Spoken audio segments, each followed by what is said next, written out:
Hello! Welcome to episode 8 of The Joy of Coding. I am a horse. Yeah, okay, that's my April Fool's joke for the day. Now that that's over with, let's get to work. Welcome to The Joy of Coding episode 8. I'm Mike Conley. We're going to be hacking on some Firefox bugs today and doing a little bit of code review as well. Hopefully you can see and hear me all right. Um, If you're watching this video on Air Mozilla, there is a link below in the comments section where we have the agenda for today, which I'm about to show you right now. So, is Coke a sponsor right now? People have asked. Yes, I do have a giant Coke machine behind me. No, but if they want to, who knows? Maybe they can help pay for a better headset or something for me. That'd be nice. Okay, so here is my screen. Hopefully you can see this. All right, here's the agenda today. Just another reminder, I do this every week and I'll do it again, that no plan survives breakfast. So I have kind of an idea of what I want to do today, but if something else comes up that I need to take care of in an emergency, we'll go that route. And who knows, maybe all of this plan will just fall apart, but we'll see. Another reminder that we are chatting in the #live hacking channel on irc.mozilla.org if you want to interact or talk with me. I mean, you can talk with me in other IRC channels, but this is the one where we're talking about live hacking stuff. I should also probably change my IRC nick. And this is oh yeah, I want to update you on what we on sort of the results of what happened last week. So I was working on bug 1110887, which was this plugin crash submit UI stuff. It's not working in E10s, and I was able to get a patch up, and it looks good. It's looking like it's going through review right now, and so far I haven't seen any major issues with it. Another thing that came up in the last episode was this inability to type into the comment area of the plugin in the crash submit UI for the plugin, and that turned out to be a bug that existed in Nightly, Aurora, and Beta, and in the first release candidate, because we've just released Firefox 37, I think. 37 just went out, and it was in the first release candidate of 37.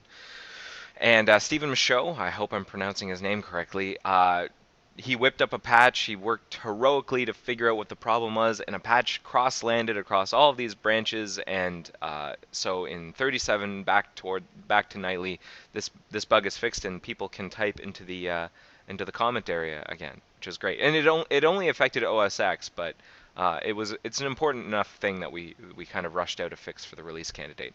So that's a little update there. What we're going to be doing today.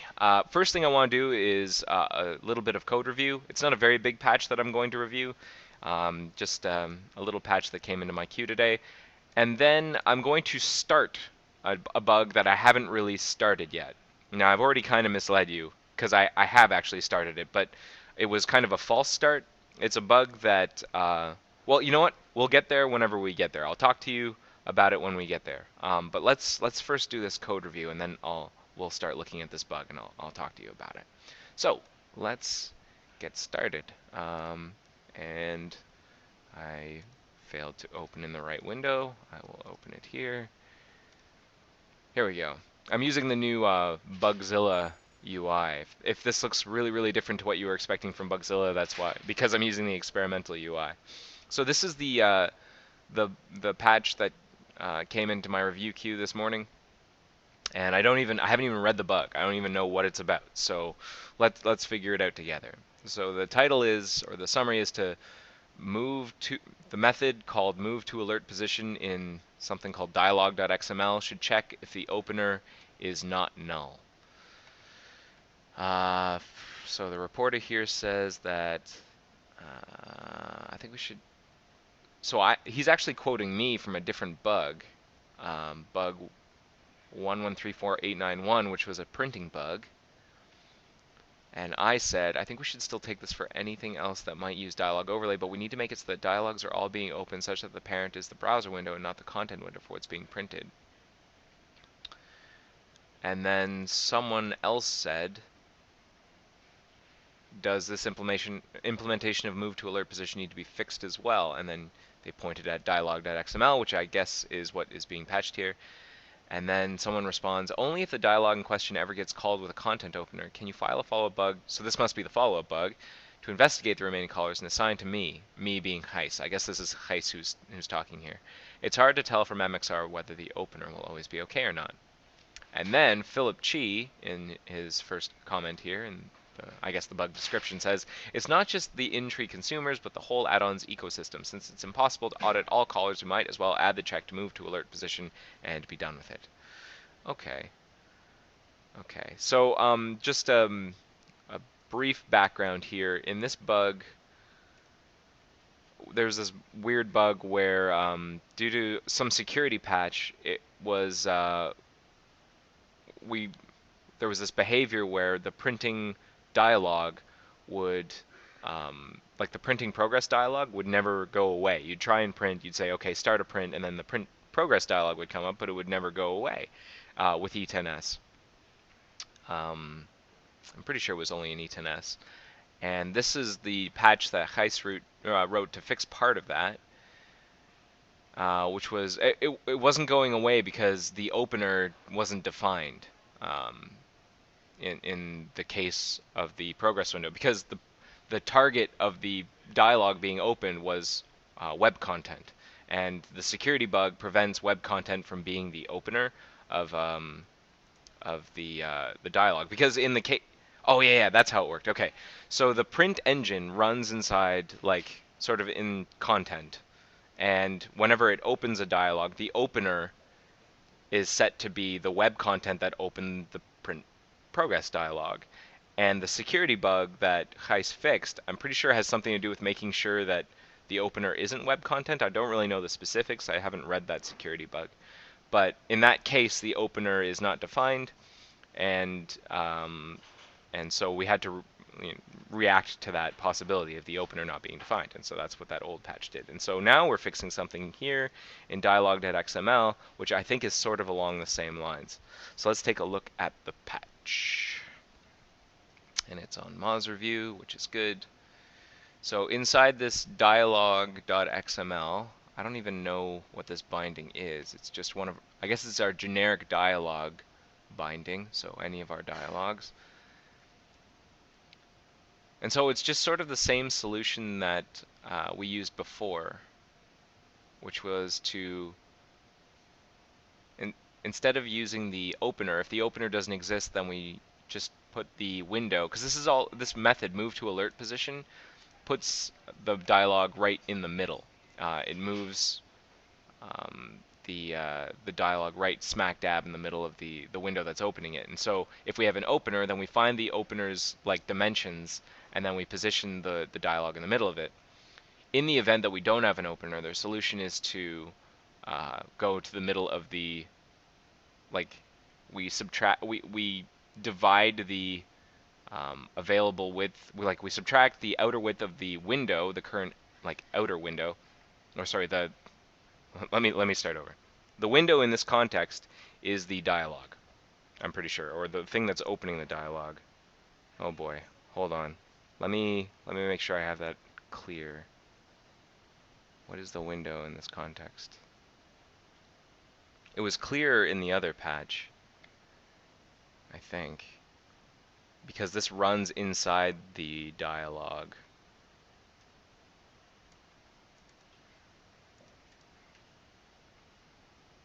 In this context, what is window? Window is already being referenced. Window.outerWidth.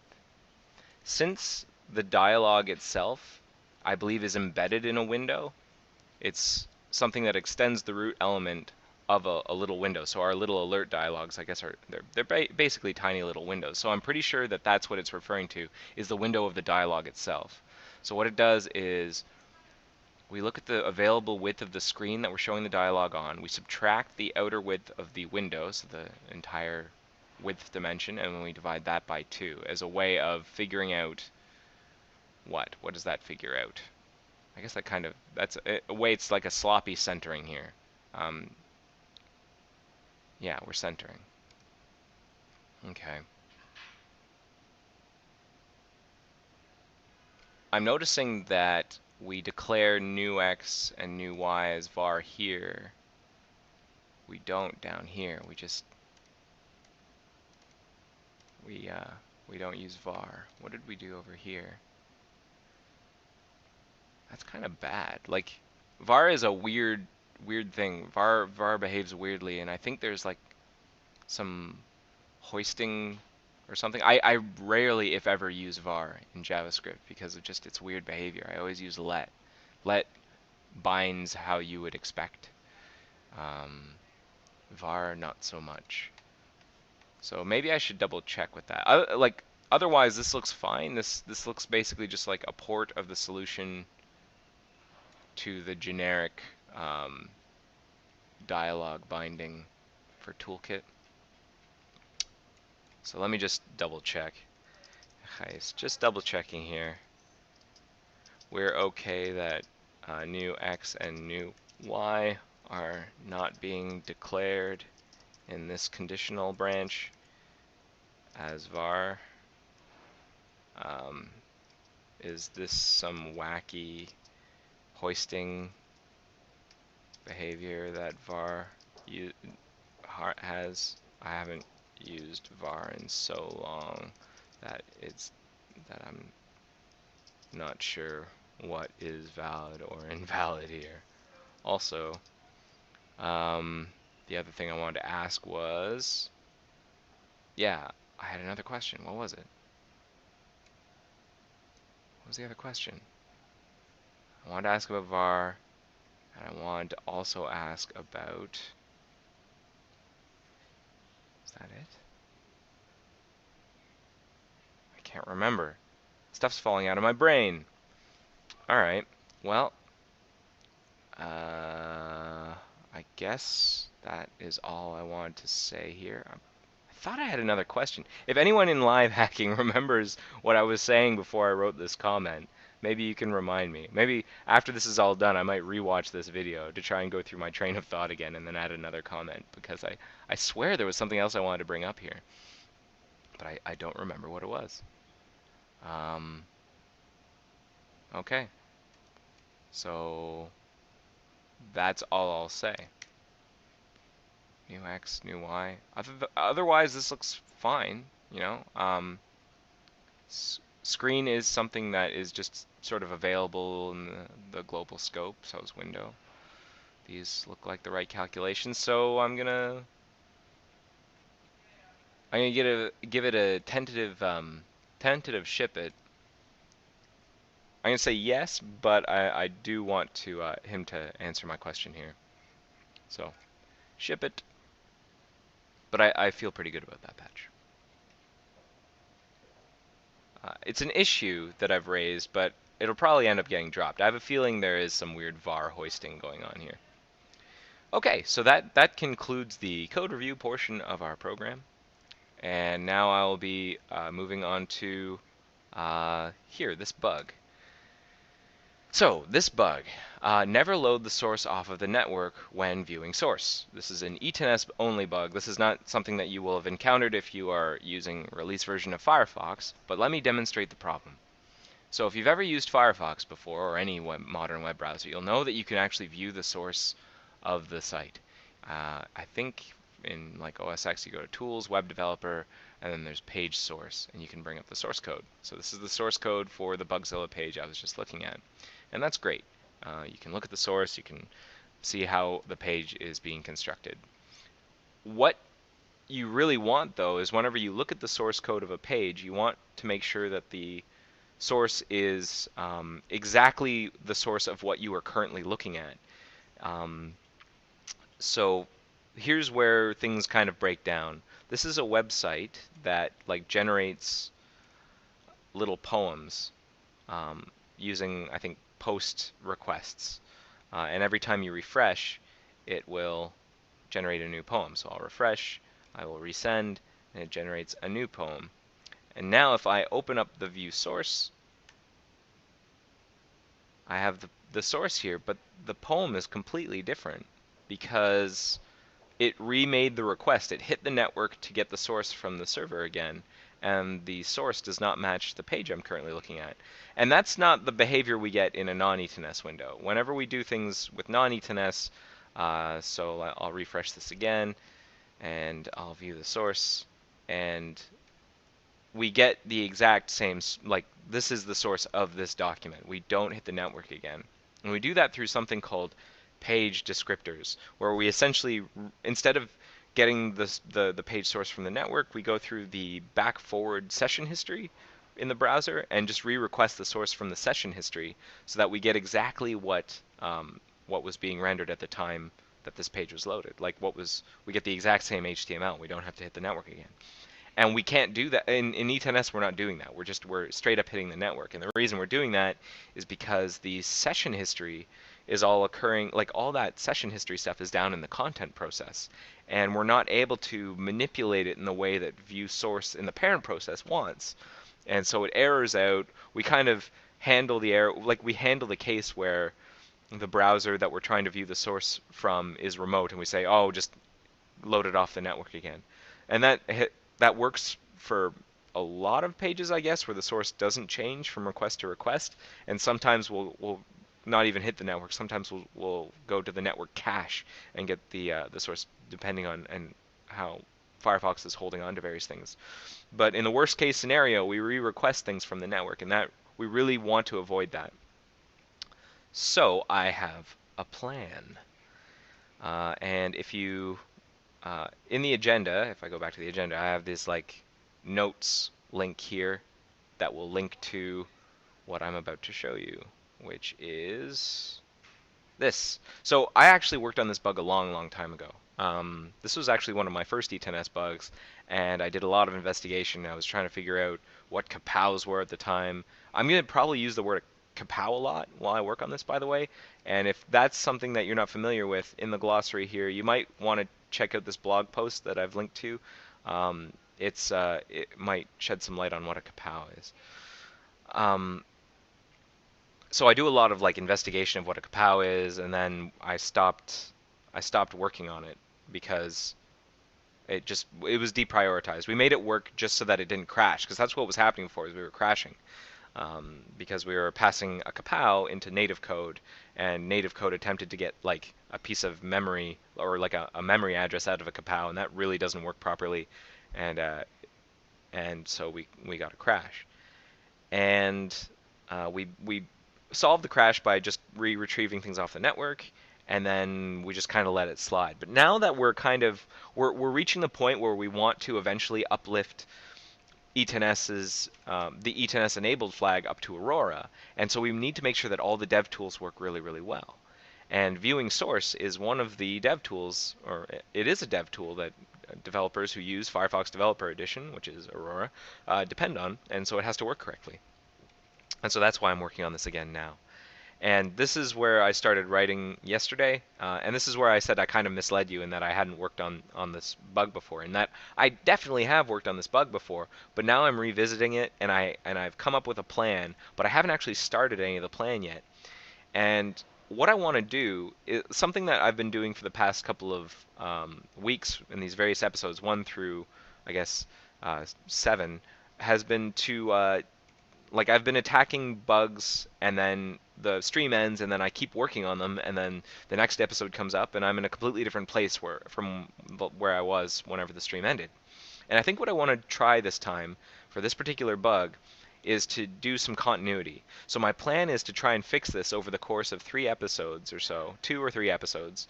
1 if I'm lucky. I mean, that'd be amazing, but I really doubt 1 episode. But I'm going to estimate about 2 or 3 episodes and not work on it in between, so that hopefully you can see right from the beginning to the very end of how I go through fixing a thing and not miss out whenever I'm not streaming.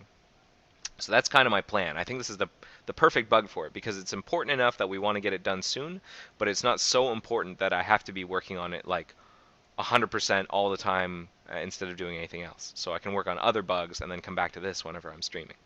So that's what we will do. So here is my attack plan for this bug. The first thing that we have to make sure that we do is avoid passing kapows around. And we do that, like we pass kapows whenever the old code, let me show you some code here and how it works. Inside browser.js, which is like the main browser window code, we have this, I think this view source of document. There's this function that you pass a document to, a web document to, and this function does the job of like calling some method that opens up the view source window and like showing you the source. But it's depending on the document being passed. But in the event of a remote browser, this document is a kapow. The parent process should not have any access to the document, the web content document. So this sort of approach shouldn't really work anymore. And instead of passing documents around, what I'm suggesting is we pass something that's easily serialized, and that would be outer window IDs. And so the scenario being, instead of saying view source of document pass document, I would say browser view source of document, and then I give you the outer window ID of the browser currently viewing this document. That's my plan. I do have to see who uses this method though to make sure that like there aren't any weird dependencies that I would be breaking. So in this case, so it's being used in 3 places here. Hold on a second. People are talking to me in IRC. I just want to. People are saying that I have possibly broken the back button in Firefox. I don't believe so. Let me just address that. Yes, Snorp. Yes, you are live on the internet. Snorp says hello, internet. Oh, while I'm publicly addressing people, it's my sister's birthday. Happy birthday to my sister. So there are a couple of places where browser view source of document is being called. This is where it's defined, and then it's called here, here, and here. And here we pass the. This is in the context menu. So in the context menu of the browser, you can say view page source, and then what we do is we pass in the content document kapow in the remote case of the browser that the context menu is currently like over. So for example, like that's true I believe even for subframes. No, you know what? I'm wrong. It's true only for the browser. The subframe is a different case. And I think that is one of the other things that is here. Is this the back button problem that Snorp was just talking to me about? Because yeah, I can't go back. Interesting. Huh. Now I can go back and forward. I don't really want to get distracted and focus on this. Like, that's a big problem, but I will look at it after the stream of why this back button was acting funny just now. Let's try not to get distracted. So here's another usage of it. Browser view page view source of document. Same thing. Yeah, back button's broken again. What the hell? Now forward button's broken.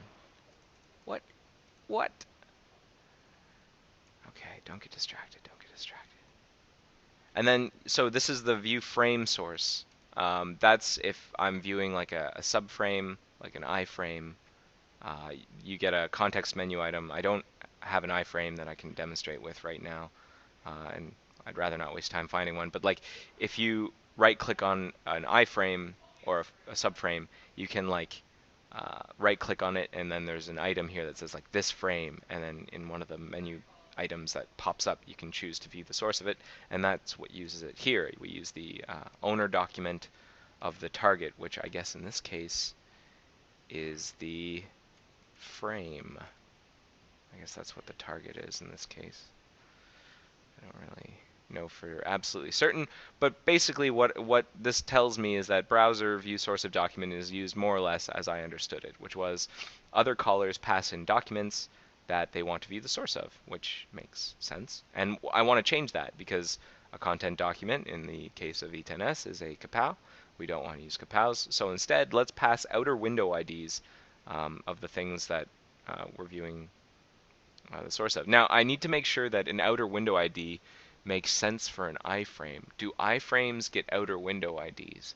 I believe the answer is yes, but I should double check, because if it's not the case that um, iframes and subframes get outer window IDs, uh, then this whole plan falls apart. This plan of using outer window IDs is actually Mossop's idea. He's a fellow who's working on removing some kapow usage from the printing stuff I'd done, because some of my code did some clever passing around of kapows, and we don't have to use we don't have to pass around kapows. We can pass around outer window IDs. So I wonder if perhaps we can reuse some of his ideas here. Um, so here, instead of passing a content window as a kapow, he passes the outer window ID. And I do know that you are able to print subframes. I believe that's the case. Now I will look up an iframe. Working with iframes. This is not what I wanted. Maybe I wanted this. Live example. Perfect. I should just bookmark this. I look for iframes all the time. So, iframe. Okay. So these are a couple of iframes, and then I believe you can right click, and then you can say to print this frame, you can say to open this frame, or view the frame source, view the frame info. So that's good. And so where do we do the frame outer window ID? Yeah, okay, so this kind of confirms what I was saying, that frames do get outer window IDs, and that's what we can use. We get the document outer window ID, and then we pass that up. Great. So my plan, I think, is to salvage some of this work, or not salvage it. I mean, I don't think it was going to be thrown away, but Mossop wrote this patch as kind of a proof of concept or a whip to get my input on it. And I didn't really, I gave it feedback plus, and it hasn't really moved forward, but I think I can actually take some pieces of it and put it into its own bug, and then he can base his follow-up work for printing on it, and I can base my view source work on it. And that's a nice way that we don't have to to clobber one another, because we don't have to repeat the same work. So that's the first thing I'm going to do, is I'm going to update Mossop's whip here. I'm just going to extract out the parts that I can use for view source. And then these are the steps I hope to get done today, actually. It's 1:27 right now. I usually finish around, I do about an hour and a half. This might go for 2 hours, so I might stop around 3. We'll see. How far do I want to get today? Second optional. I could probably, assuming no unexpected roadblocks, maybe we'll see if we can get this far.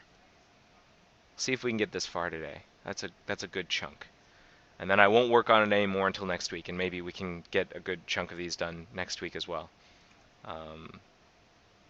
Some of these at the end, I believe they're just kind of cleanup. So maybe we can do these next week, and then maybe if we have time, we'll do some cleanup, and if not, we'll do the cleanup the week after. So let's start here, and we'll start with Mossop's patch. So let's grab his stuff. So Mozilla Central, where am I? Yeah, I had a previous patch that I had been working on to solve some of this stuff, but I don't think it's going to be compatible with my new plan to use outer window IDs, so I think I'm actually just going to chuck it. It's still, if you're interested in seeing what the solution was, the patch is still in this bug. Yeah, sync encountered an error. Let me close that off for now. If you're interested in seeing my solution for that, I'm probably just going to obsolete it, but you can view it here. It's on this bug, 1025146. But for now, let's just chuck it out. So I'm going to strip that off. I don't need it. And now the next step is to pull in as much of Mossop's work as I need. So what I'll do is I will apply his patch, but I will not commit. And then I will just selectively commit various parts of it. So again, yeah, this back button is very much busted, and I will 100% look into this after this stream is over. Okay, so let's bring in Mossop's patch. So I said I wasn't going to commit it, and I forgot to say no commit. But I'm lucky because whenever you hit an application error like this hunk number 4 failed, and because the patch was bit rotted, the patch doesn't actually get committed. So actually, believe it or not, it worked out the way I wanted it to. So that's good. So let's see this part that didn't commit cleanly. Oh, it's print utils stuff. I do not care. So let's just avoid that, and let's see the parts that we do want to keep. So I'll use this extension called crecord that allows me to selectively commit some stuff. So here he's changing the print command to use outer window IDs. I don't want to do that. Here he's changing, again, another print command. No, don't care. This is more interesting. So he's passing up the outer window ID whenever we open up the context menu, and we definitely do want that. So I'm going to keep that. But we don't want this part that does the printing. We don't want that. So we're taking part of that chunk. We do want this because this is the part in the parent process that hears the message from the child about the frame outer window ID and tells the parent process's context menu about it. So we do want to keep that. The print preview binding stuff, we don't want that. We do not care. Print utils, do not care. Browser context, do not care. Okay, so in the end, we have these chunks. The frame outer window ID gets passed up. That's it. And we don't want that stuff down there. Okay, good. Let's commit that. Now I should actually, I'm going to file a new bug to attach this patch to. So what will I put it under? I guess Firefox General for now. I have no better place to put it for now. But maybe I'll come up with something better later. I'm going to say pass outer window ID up, outer window ID of frame up with context menu message. And this blocks the work I'm doing, and it blocks the work that Mossop was doing as well. So don't need that anymore. This is this bug, so it blocks this bug, and it blocks my bug, which is this view source one, which is 102.5.146. Great. Split out from Mossop's work. I'm going to give credit here in bug 114.645.4. In order to avoid passing capals around for content windows and content documents, we should make it possible to pass outer window IDs around instead, since these are less tricky, because the tricky thing about a capal is that they're almost like their single process counterpart. They're so close, but they are bad because they're synchronous, and they do synchronous IPC. Since these are less tricky with synchronous I/O, less synchronous I/O, and almost being, I guess maybe that is not necessary to say. We should make it possible to pass outer window IDs around instead, to make it less tempting to pass. That's kind of I'm overloading not passing capals around. We should make it possible to pass outer window IDs around instead. This patch adds some code to get the outer window ID of the iframe that is currently, I should say, content window that is currently focused with the context menu. This will be useful for printing, and view source for subframes.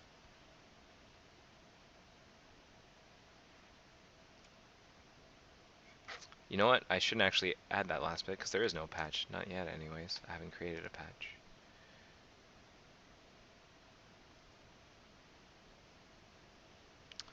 Okay, so there's that. I guess this is, because this blocks an M6, I will mark it an M6 for E10S. I'm trying to, how does this new uh, UI work? I have to, where is it? Blocking E10S, E10S, E10S. Where are you? Where are you? Security? No. Details? Crash signature? No. No, no. How do I say that's E10S tracking? Where's the word tracking? Tracking. Target, platform, iteration, keywords, bug flags. Shoot. How do I say mark this tracking E10S? All right. I give up. I'm switching back to the old UI. Excuse me while I do that. Turn experimental interface off.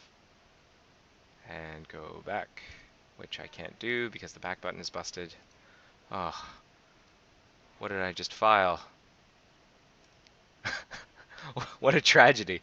Where was I just now? Oh boy. Is it somewhere here in history? Uh, what would I have called it? Outer window ID. That's and it was a bug. Yeah, there we go. This back button thing is infuriating. Tracking what? Tracking Firefox 40 affected. Yeah, I guess it is. I wouldn't normally have done that myself, but okay. And I'll say this is tracking M6 Plus because that's the current milestone that we are on for E10S. Great. Great. So now we can attach a patch. We have a bug number. It's bug 1150120. Pass outer window ID up when sending context menu, message up from content process. R equals, we don't know.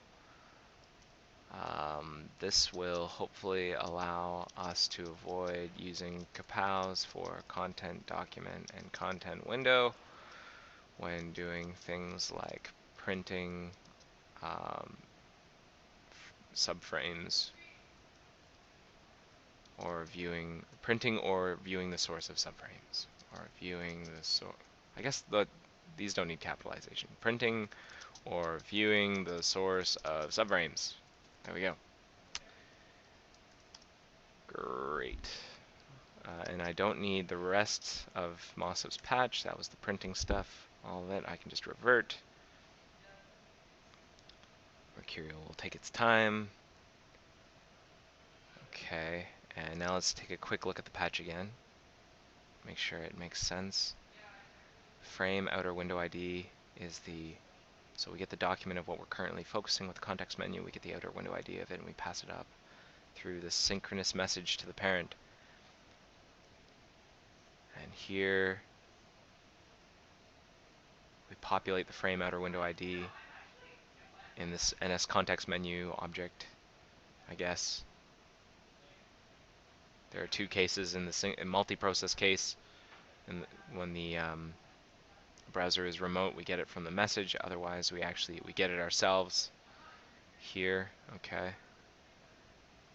Okay, so that should work. We should have this frame outer window ID that we can make reference to whenever we use the context menu, and so that will allow us to view source of subframes and stuff. So that should work. So that's some good foundational work there. So let's export that.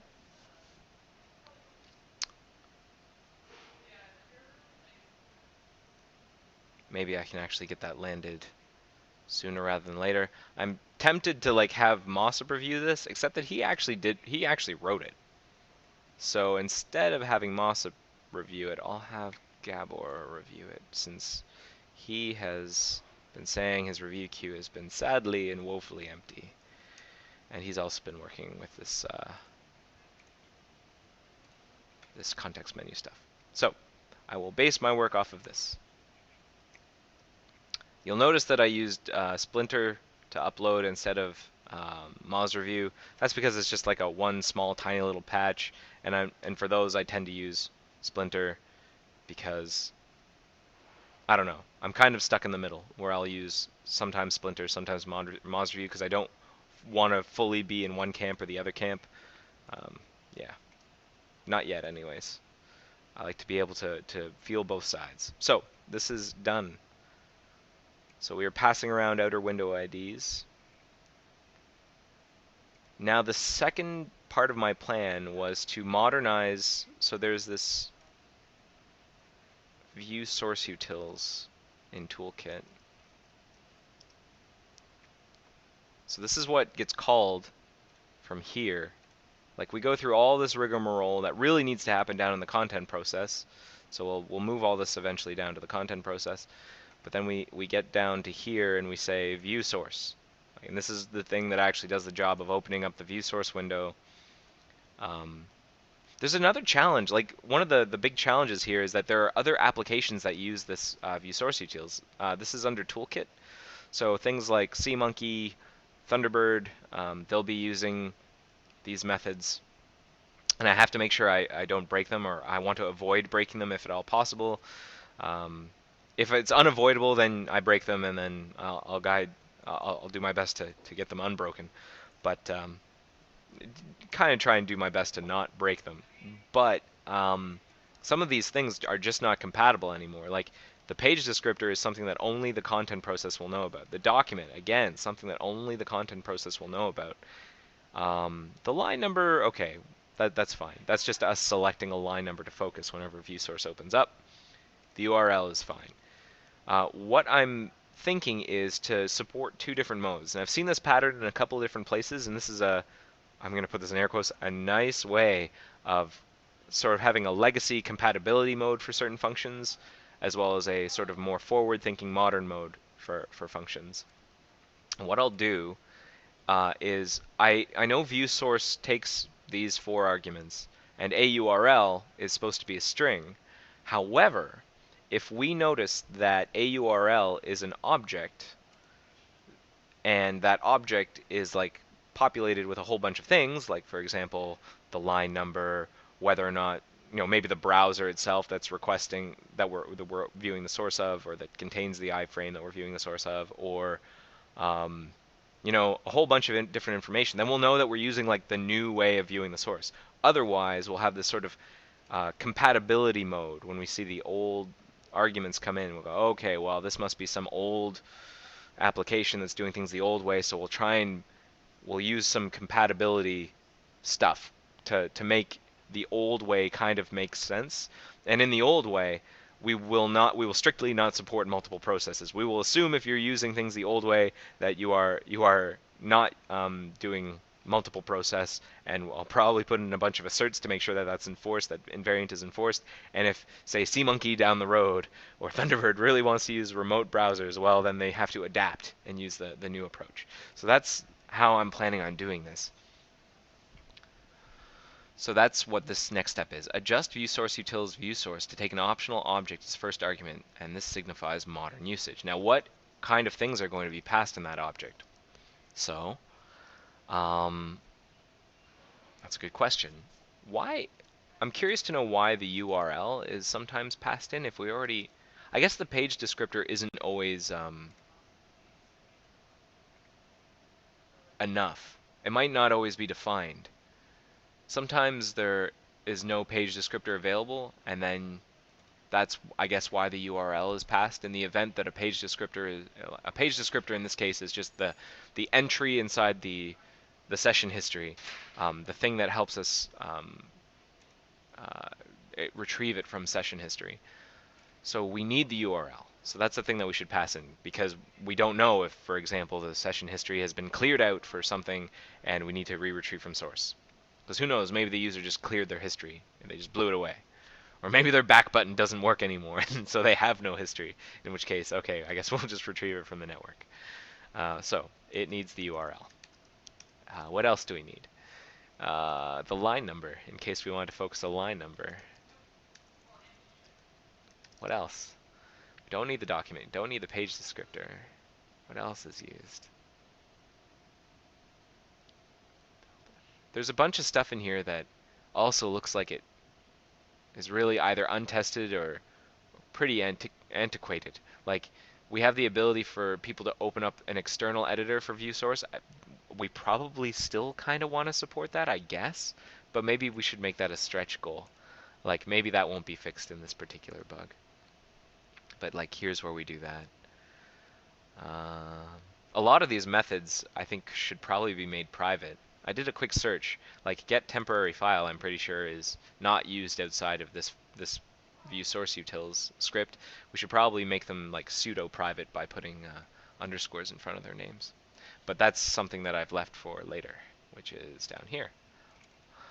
Okay, so the URL and the line number is important, and we also want the browser that is requesting that we want, that contains the document that we're viewing the source of. That's important because we need to know whether or not that browser is remote, because we might need to act in certain ways, especially for that's a way of making, like, enforcing the invariant that the old mechanism, uh,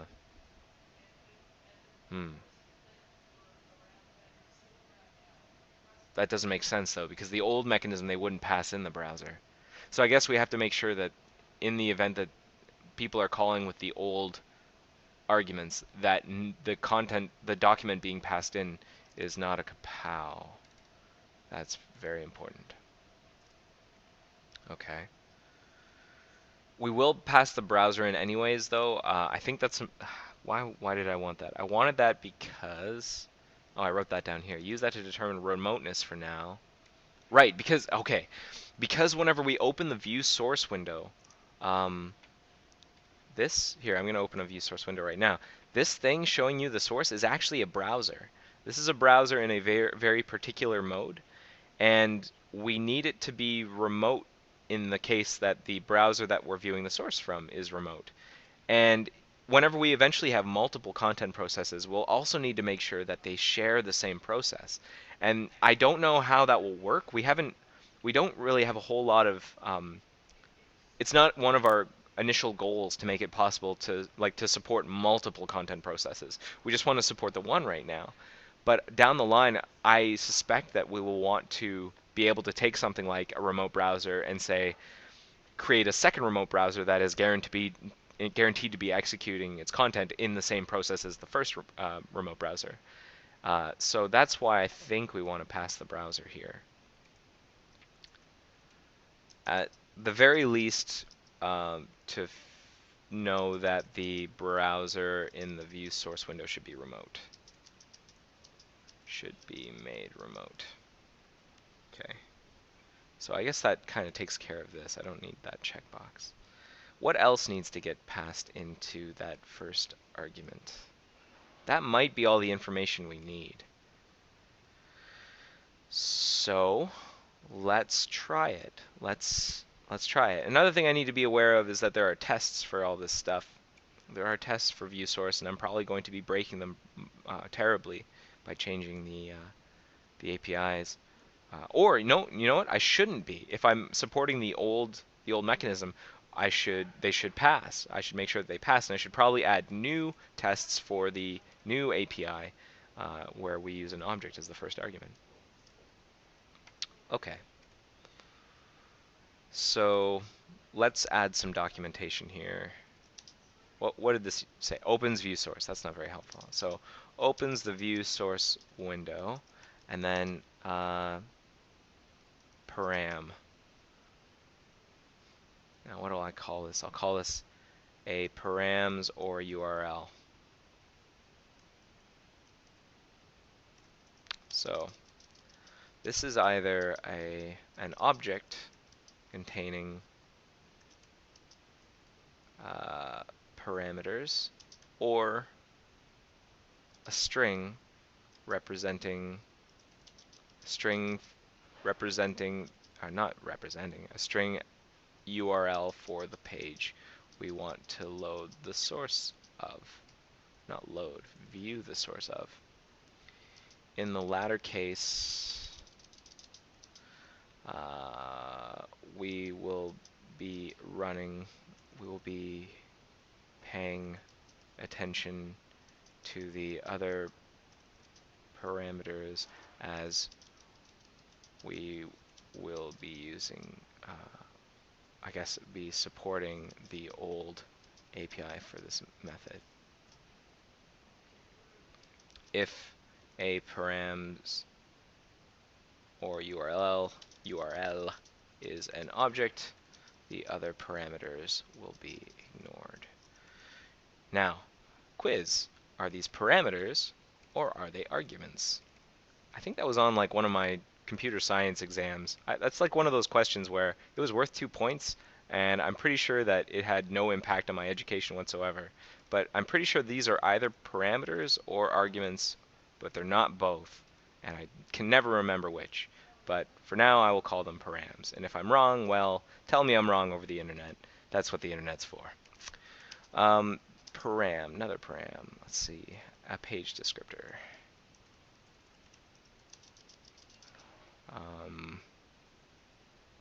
So I'm actually going to say that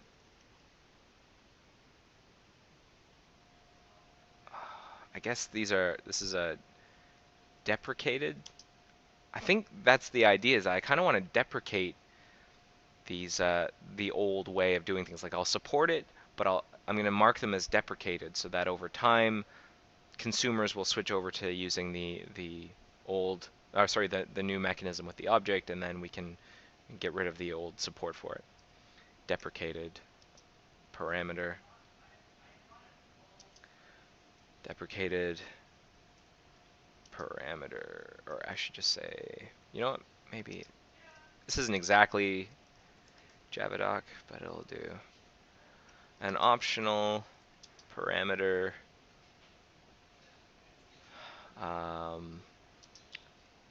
the NSI page descriptor for the session history entry, history entry for the document we're loading the source of, we're viewing the source of. This allows us to view the source without hitting the network. Another param, a document, deprecated. The document we're attempting to view the source of the content document. Not attempting, let's be more optimistic. We would like to view the source of. And then last one, param, a line number, deprecated. Also, sorry, I need to document is an object, the other parameters will be ignored. I can't forget, I have to document what the object will take. If a params or URL is an object, the other parameters will be ignored.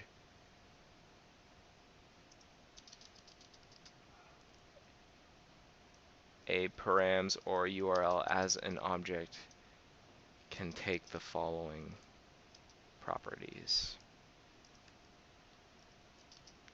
Can include the following properties. So what were they?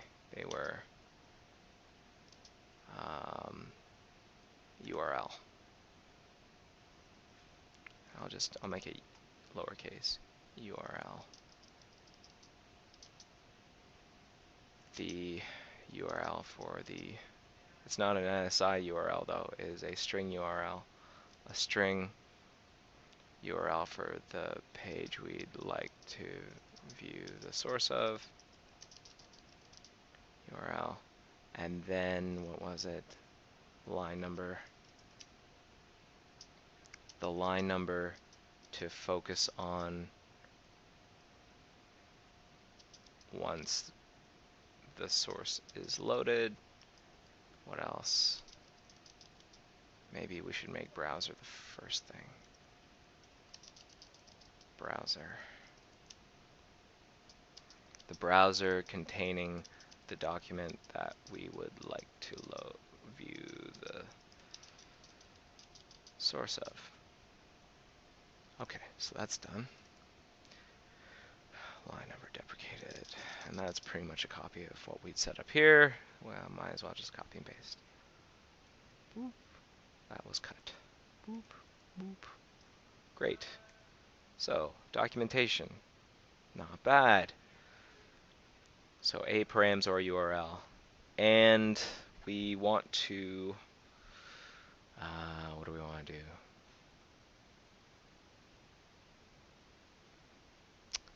We need to do a couple things here. A document should never be a kapow. We should guarantee that a document is not a kapow. Anybody attempting to...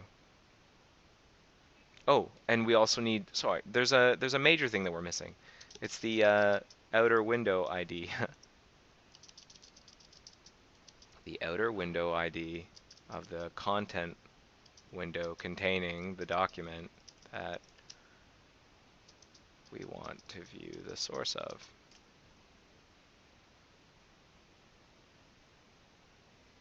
Hope that'll work. Okay.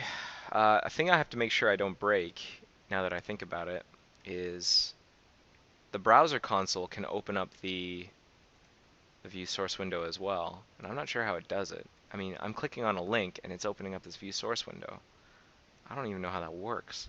I should probably figure that out before I go changing the APIs on everybody. So maybe I'll actually do that next. How does, and this is how we leak and we get slowed down, but I gotta do my due diligence here. Gotta check stuff out. How does the browser console and the other dev tools, how do the browser console open up view source?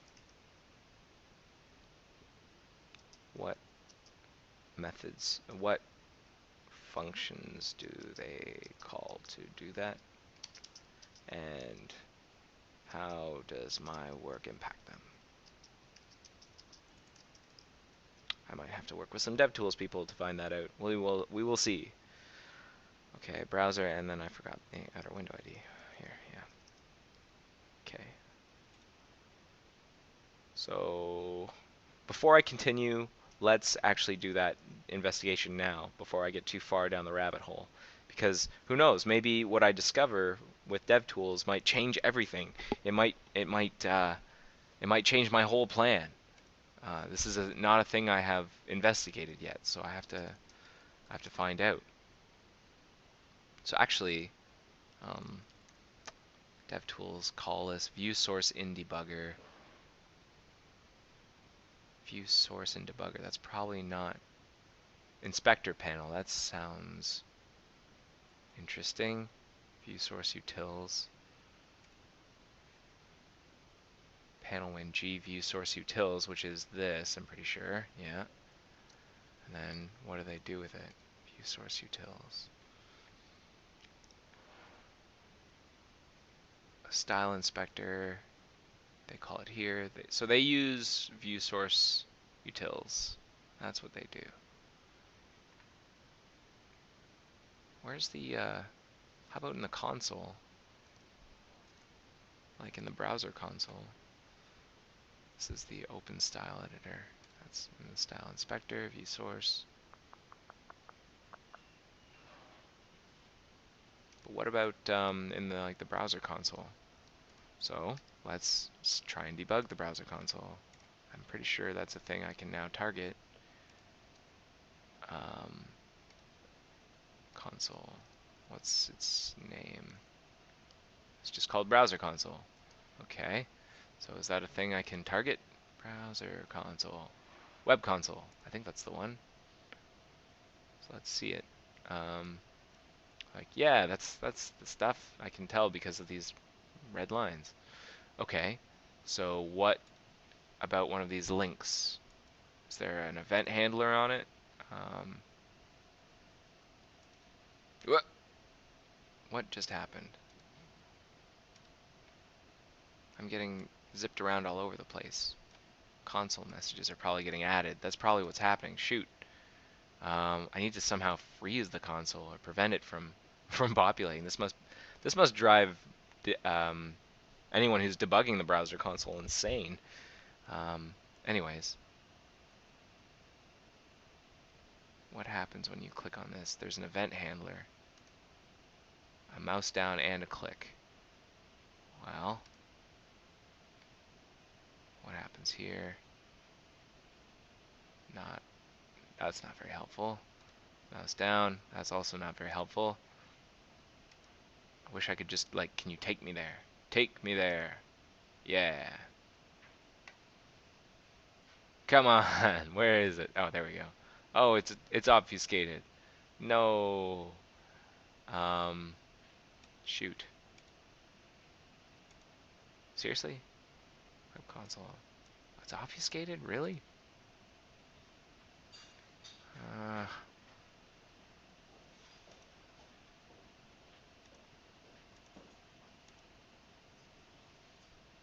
oh, yeah, it probably is obfuscated because let me look at a different line, one that involves like browser source.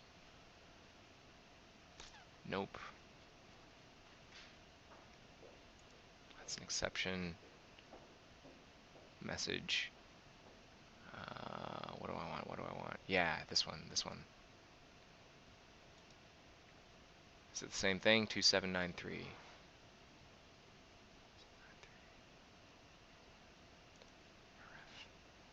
Href message. DevTools monospace. Okay.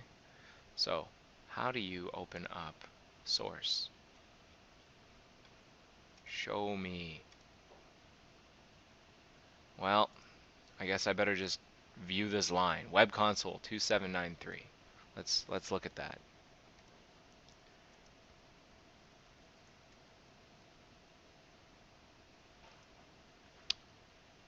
I think I'm in the right one because I think they're like matching.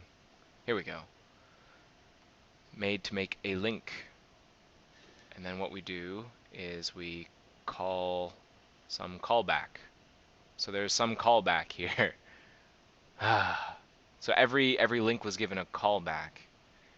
Okay. So I need to what will I do is I will what do I do? I will open up Web Console and then add message link callback augment event. Oh, maybe this is all I need. Log file activity, log reflow activity. Maybe it's all in here. Create location node. Creates an anchor that displays the textual location of incoming message. I don't think that's it. Needed to make a link. So let's take a look. What happens whenever I click on view source now? Or click on that. Yeah, I hit the breakpoint. And we're going to call a callback. Whatever the callback is. What is a callback? Callback is that. Let me see if I can read it. View source in Scratchpad, view source in Style Editor, view source in Debugger, and then there's just view source. Now I have a feeling we go there. Okay, I can work with this. So what is this owner.viewSource? Where is that? Come on. Come on, come on. Oh, I'm all locked up, right? And then, of course, all the events happen. Okay, so where is that? That's here. This owner view source. Full URL line. And this is in webconsole.js. So, what file am I in right now? I think this is, am I in webconsole.js? I think I was. Boop, boop, boop. Okay, and then view source. Probably should spell it right. Yeah, probably. I'll actually put one there so I can trace it down. Where else is it called? Log file activity. Well, reflow view source in debugger. View source in Scratchpad. Okay, so I have a breakpoint there. Let us see what happens whenever I click that. Yes. All right. And now, where did I just go? Apparently I'm resolving some kind of promise. What? No. Continue. Good. What? No. Get out. How did... Something just went wrong. Let me try that again. Maybe I need to put a better breakpoint down. Oh, yeah. Didn't want to be there. I wanted to be here. And then I want to see if we got there. I don't get there. Oh, I do get there. And yet, I've already opened view source somehow. What? How did that happen? So view source is open. I haven't even executed this line yet. But what does this do if I step into it? I apparently can't step into it.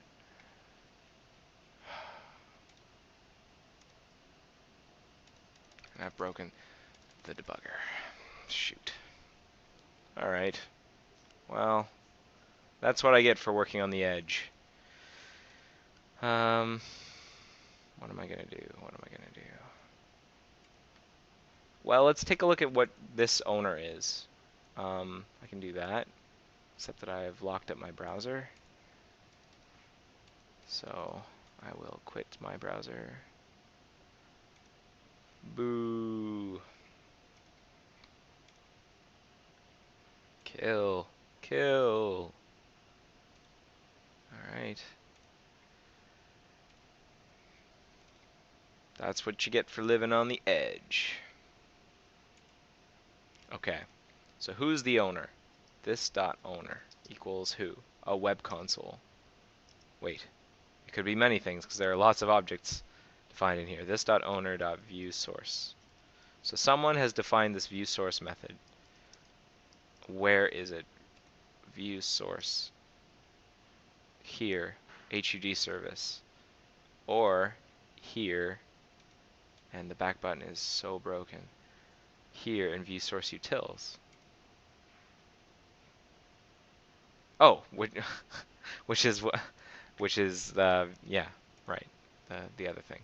So I have a feeling this just proxies forward to view source utils, and they pass the iframe window document. So basically, what I have found out is that this work is going to impact. Is it going to impact DevTools? In the case, so long as I keep supporting this old API, it should be fine, I think.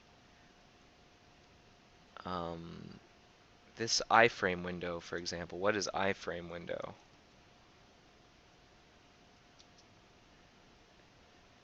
Iframe window. The window where the web console UI is already loaded. So like the I just have to make sure that I keep supporting the old mechanism, and then DevTools should keep working. That makes sense. That's the lesson I've learned. So I should put some notes in here of the source code that I found. View source. This is where it's all done. This is where the magic happens. This is where the sausage is made. View source. Here we go. A link to that in my notes. Looks like it just calls into view source utils. So we need to support the old mechanism for DevTools as well as other Zool apps. So maybe eventually the folks in DevTools will want to use like the new mechanism or something. But you know, we'll get there when we get there. So let's keep going. I think we're okay to proceed so long as we make sure that the caller of view source is not passing in a compow. I don't believe there's any danger of that with the DevTools stuff. The HUD iframe is not remote, as far as I know. I'm pretty sure. So we should be okay. But we should put in checks. We should definitely put in checks. So like the first thing to do here is if a dot like cu dot is, do we even have cu? I don't think we can assume we have cu. So if components dot utils dot is cross process object wrapper, I think is what it is cross process object wrapper. Is that what it's called? Nope. Is cross process wrapper? Yes. Wrapper a document, then just throw an assertion or throw an error, throw a new error. A document view source cannot accept kapow as a document.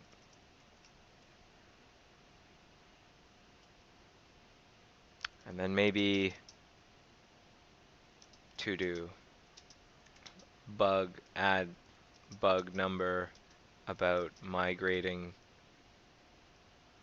DevTools and Com Central to the new API.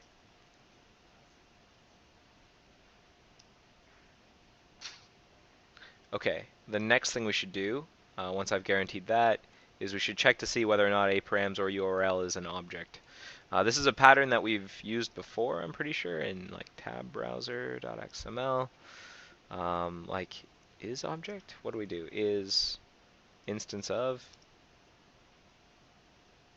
What do we do for that? How do we use it? I think we use it in like add tab or something.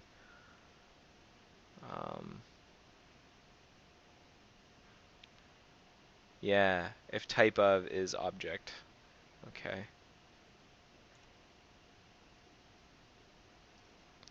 Might as well. If type of a params or URL, what was the syntax there? If type of equals object.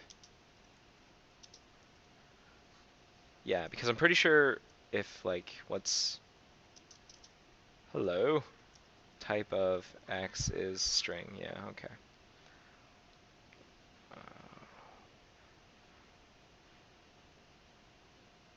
Actually, what we should be doing is checking to see if it's not an object, and then or more precisely, I think we should make sure that it is a string. We're using the old API. Pay attention to the other parameters and indicate. That might be enough information. So we'll have these like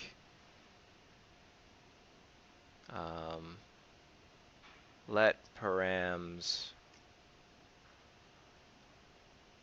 else params equals a params or URL, and then in here we can populate it with like, so we know the line number will be a line number, and we know we can get the, if we have the document, then we can get the Chrome event handler, which will be the browser. So we'll do the dance to get the Chrome event handler. So that's a to-do.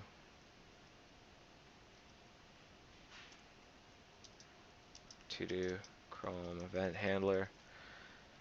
What else? The URL is just the a params or URL, and then the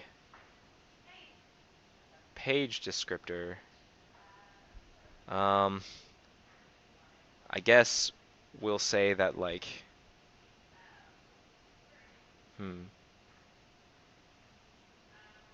I don't want to pass that along. We'll have the frame script take care of that even in the non-e10s case. So maybe we'll just ignore it. We'll just re-retrieve it again in the non-e10s case.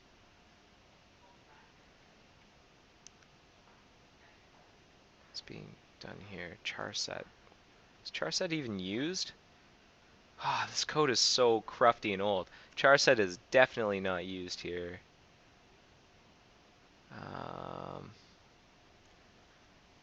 Page cookie. That's the page descriptor. For some reason, it's called a page cookie.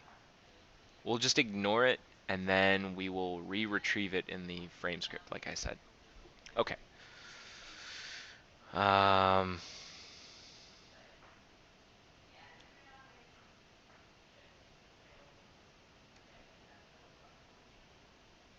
Page descriptor.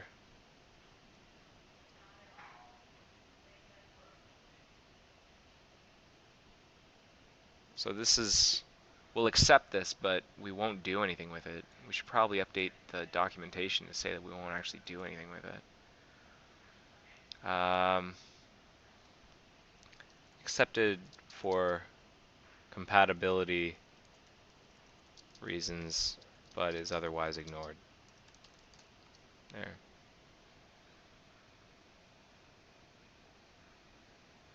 Cool.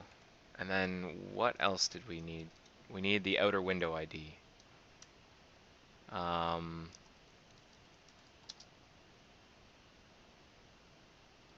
Get the outer window ID of the document. So that we can do. There's some XPCOM, various doc shell gymnastics we can do to get the outer window ID. So no problem. So we have to get the browser and then the outer window ID. Otherwise, we can just make sure that we have all these things and then we're good. We should probably make sure that we have, that the user passed in everything we need. If not, params.browser, we should probably throw an exception. And what else do we need? If not, params.outer window ID. I guess my password is apparently required because I restarted my browser session and I'm probably syncing in the background. If the outer window ID, it must be passed, and it might be 0, so we can't, I don't know if it'll ever be 0, now that I think about it. Can the outer window ID ever be 0? Where does that even come from? I don't want to assume that it can't be 0, though. So we'll have to check for presence. How do you do that? What's a good way of doing that? Outer window ID. How do you, like, let x equal 0? False. And then what about let y? False. No, it's no good. So it's like if this is undefined, I guess. Can outer window ID be 0? Then we should probably throw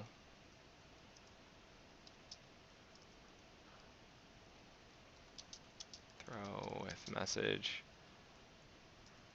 Throw with message. I'm just kind of sketching this stuff out. And what else do we really need? We don't need the line number necessarily. I guess we need the URL. Whoop, whoop. If not, params.url. to do throw with message. Because I'm pretty sure we do need the URL as a fallback in case retrieving the, we have to go to network. That's the fallback. All right.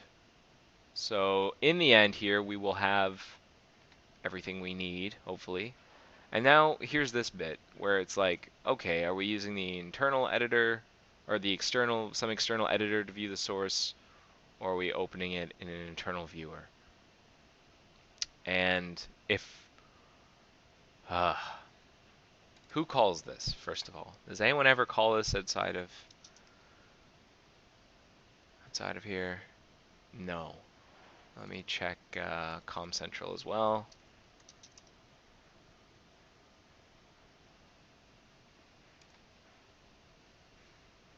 Take a quick drink.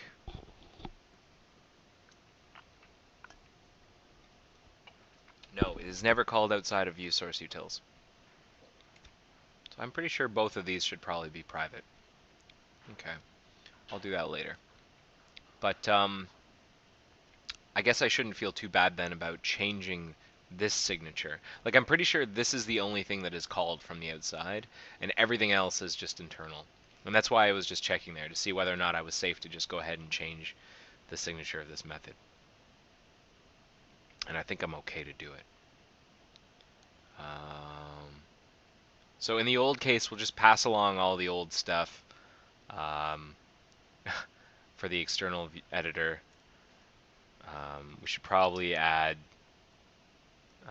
support for E10S for that.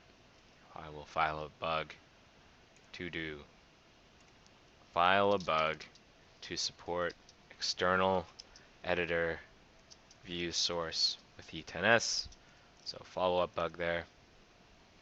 But for open internal viewer, I am going to put an underscore in front of its name so that we all know that it is not supposed to be called from outside and its signature might change a lot. And I'm just going to pass it the params. Good. Okay, so we have a sketch here of how that's going to work. And then this will just take params.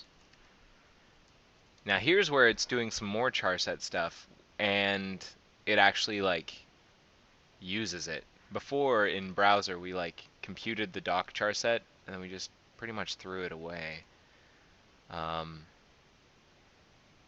But we shouldn't be doing this in the parent process anyways. This will do unsafe kapow work, so we should avoid that at all cost. What we should do instead is we should open the dialog. Oh, another thing we should do here. No, you know what? We're okay. But we can pass objects. Yes, okay.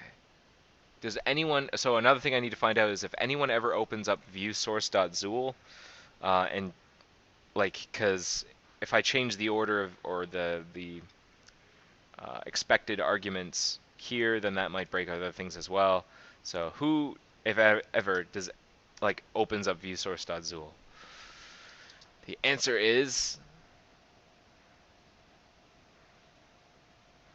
a test. And what about in Com Central? Oh boy, other things. Mail commands.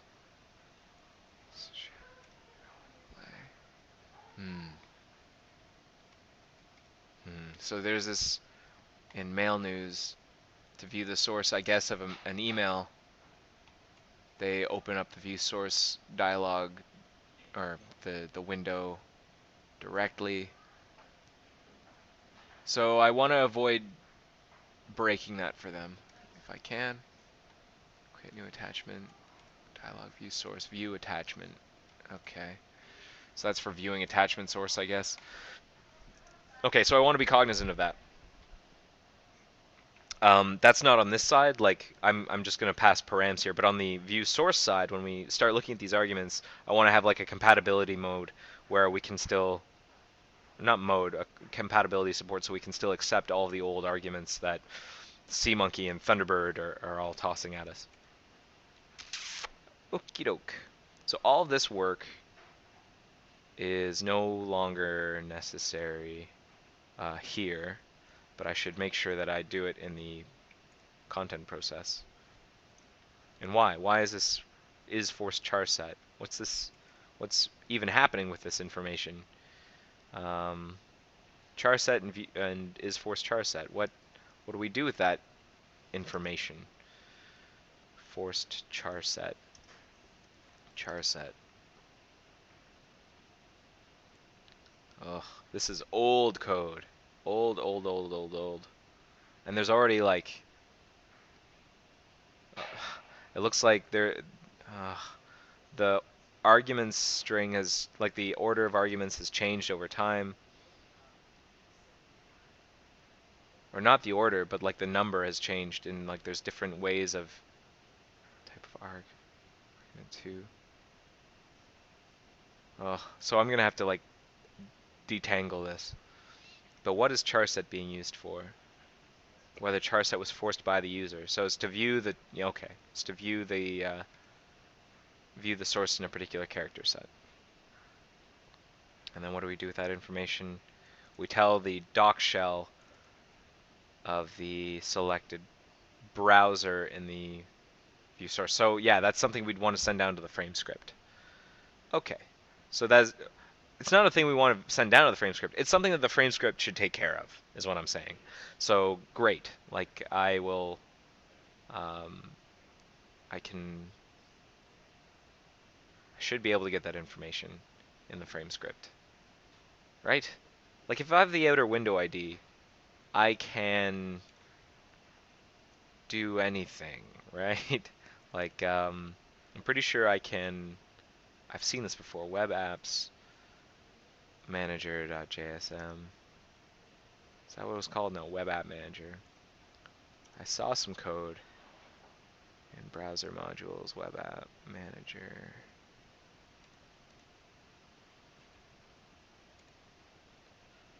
Services. Was it window manager? Get outer window with ID. So I can actually get the outer window and then get to the browser, or I can get to the doc shell. I can find the document. I can do everything. So good. If I have the outer window ID, I have everything I need. I just want to be certain of that. So let's not forget. Make sure that forced character set stuff is still supported by moving it into a frame script. Okay. Moving too slowly. Got to keep moving. Moving too slowly. Got to keep moving. So we will open the dialog. All that stuff I just removed, I'll probably move into the frame script and then params. So let's that's it. Let's fill in some of the blanks here. So I have a bunch of to-dos. How does this work? Add bug number about migrating DevTools and CommCentral to the new API. I don't even know if I need to do that. Yeah, maybe I should. But you know what? I don't. That's a thing I should do, not here in the code, but maybe down here. File a bug to update SeaMonkey, our other toolkit, using apps to the new view source utils API. Okay, so I can get rid of that. So now I need to get the Chrome event handler from the document in order to pass the browser. And I saw actually an example of that just by looking over here. Boom. If I have, that's from a window. I need to go from a document to a Chrome event handler. So if I can get to the doc shell, that's good enough. But there are lots of examples of this. Let me just see if I can find one that matches my situation. I think I've seen it in like browser.js actually. Yeah, here.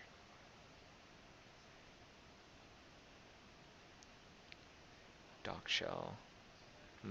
Chrome event handler. That's going from a content window. So maybe, how do we go from a document to a Chrome event handler? I know there's a way you can do it. I know there's a way you can do it. I've seen it done.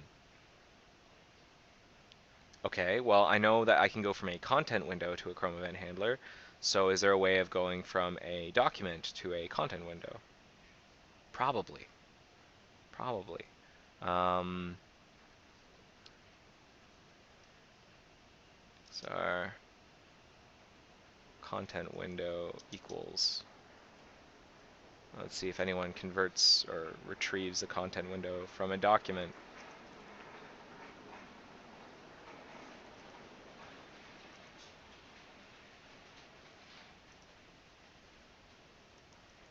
Oh, no, I'm being a fool. There's no, I'm not. I thought it was. Content window,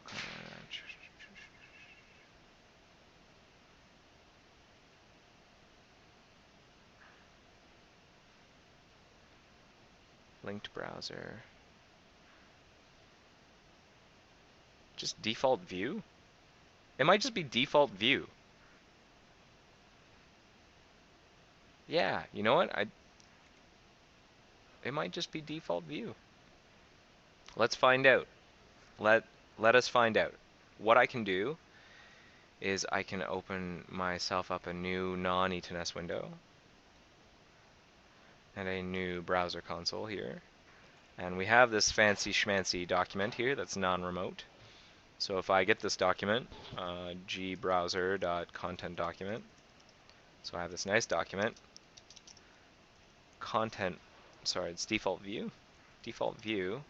Now can I like query interface it to a, what was the gymnastics I saw? Chrome event handler. Query interface SI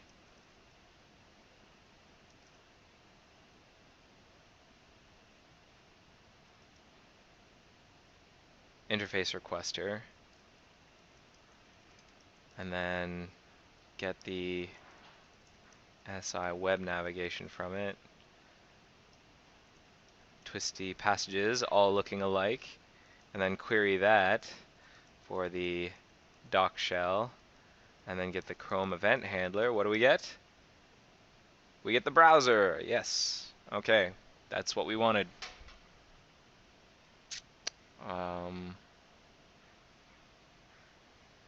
And that will work for iframes as well, I hope, right? Let me just double check. No, I want to open this in a, over here.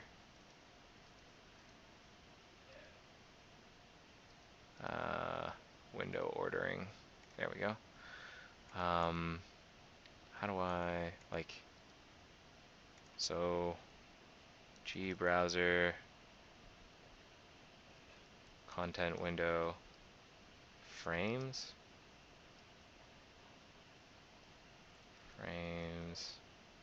I get the first frame, and now let's do the same frame.document. Great. So that's like one of these iframes. So let's do the same gymnastics. Let doc equal that, and then yes, I get this browser again. Great. Now, if you're watching this and you're like, holy smokes, I can get access to the browser from web content. Whoa, no, you can't. There is a lot of security preventing you from doing that. I'm only able to do that because of browser console having special powers. And web content definitely cannot do like query interface and stuff. That's not available to them at all. Don't worry, we've thought of it. Okay, so we can close that. So that code that I need is pretty much right here. What I'm going to do, let browser equal, so I get the document default view. If not a document.default view. I should probably throw.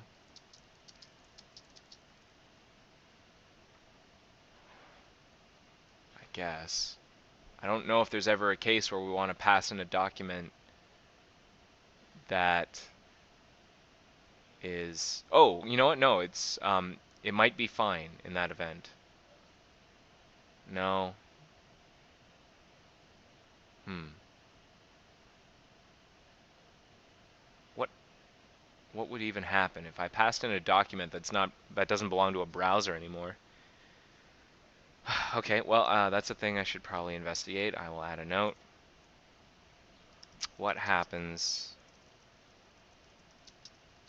if view source is called with the old API with a document that doesn't belong to a particular browser?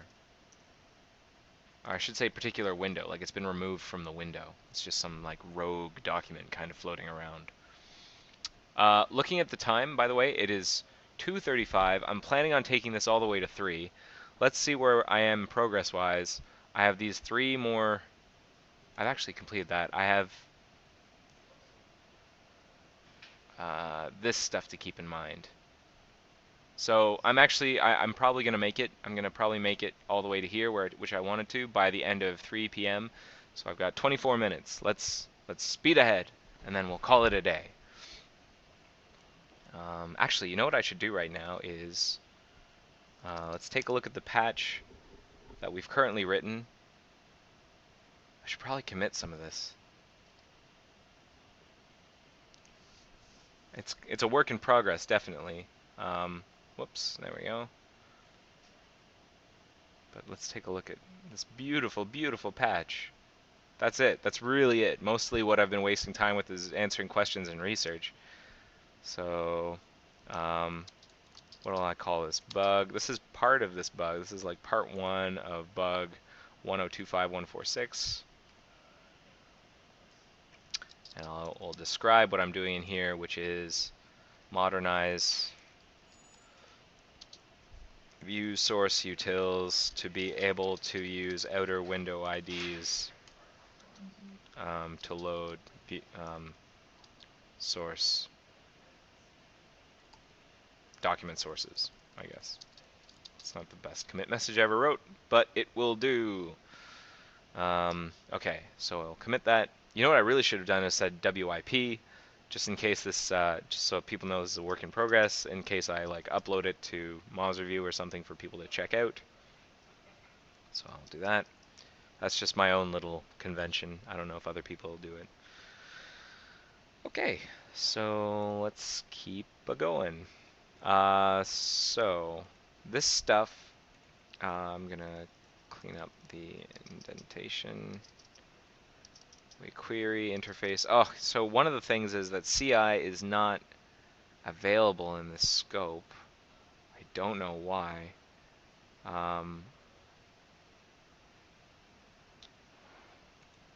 So I'll just let CU const CU. Can I even do that in this scope? Let CU equal components.utils or CU components. Is that how it works? I see this pattern all over the place. No. Class utils. I think that's what it looks like. It's like this cool ES6 decomposition stuff. CU. Is that the pattern? Utils. Oh, it's the other way around. Okay. Utils CU. Should have known. This should probably be const. I hope that doesn't screw things up in the event that this is loaded into a page where CU is already a constant. I don't know how constants work whenever you have multiple scopes. Let's see. Const x equals 5. Function const x equals 6. Alert x. Alert x. So, yeah, function statement, function requires a name, function test. So I alert 5.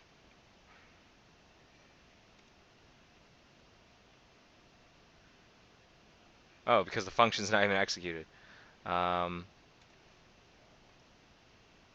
let's execute the function. What?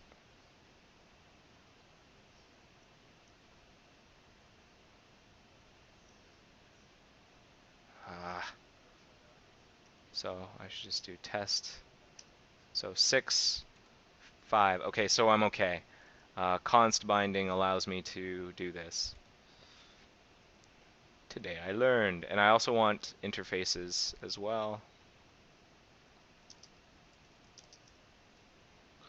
So I can replace this, CU, whoops, that's why, CU, and I can use CI down here, so we have the browser. Great. Uh, yeah, I guess I should throw with message, I'll do that later. Params, line number, so down here the outer window ID. So now I need the outer window ID. And the outer window ID, I get that from how? I can kind of use Mossip's patch as a blueprint, um, where you get the window, and then via DOM window utils you get the outer window ID. I actually can probably reuse some of this. So like, let requester equal a document dot default view, and then dot query interface CISI interface requester. So much abstraction. And then let outer window ID equal requester dot get interface CISI DOM window utils dot outer window ID, and then let browser equal requester, wait, yeah, requester dot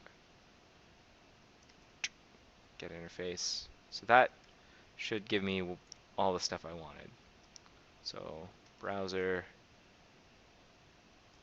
outer window ID. And just to keep it, let's keep it in order.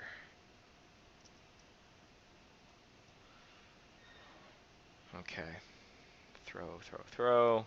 I'll take care of those later. I always feel weird throwing, like, and that's a question I need to answer. Because I feel like, yeah, throwing seems like a good idea at the time, but you can cause some pretty serious breakage when you throw if people aren't ready to handle them. But maybe that's okay. So let's hold. Let's stop in here for now. This is probably enough to uh, to do in here. I'm gonna amend my patch. I wish I don't need to change the commit message. Is there a way I can just say amend, but don't bother me with the commit message?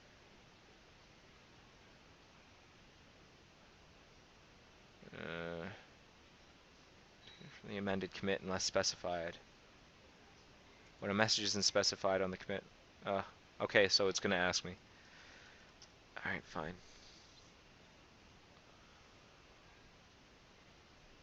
I'll just save it. How are we doing in the live hacking IRC channel?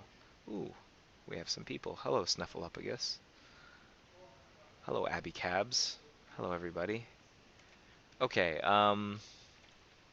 so that's committed. Let's go to the other side of things, which is the view source dialog. And more specifically, so there's two parts. There's the view source Zool page. This is the document that we load into the, when we open the new window, and then it, in turn, loads this JavaScript. Where is it? View source.js. Here, it loads that and a bunch of other stuff. But yeah, it loads the view source.js into the global scope of the page. And this is some old ass code. Yeah, I said it. Now, what's the main entry point here? Do we add a load event listener at some point? On load. Load. Yeah, on load. On load view source is what's called first. This is the main entry point. So main entry point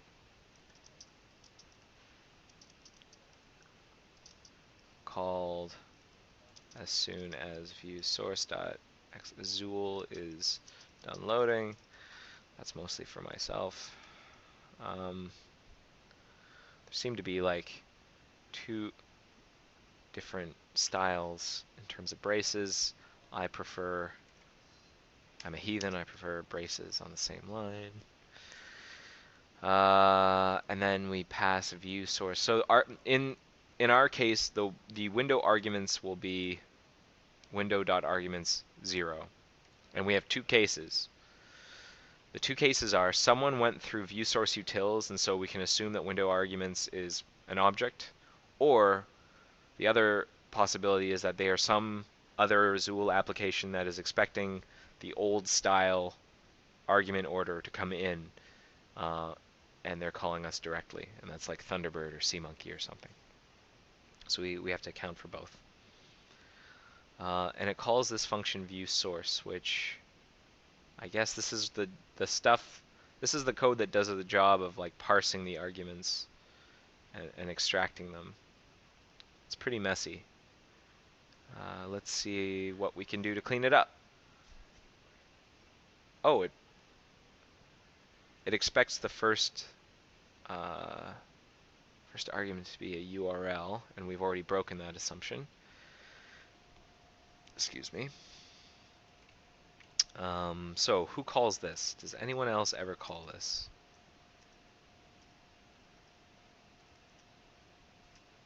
Yes. It's called dropped link on dropped link handler. So that's in the event that someone drops a link on us. I didn't realize we could do that on view source. Okay. Neat. Okay, so we need to be able to support that. That's another thing. Make sure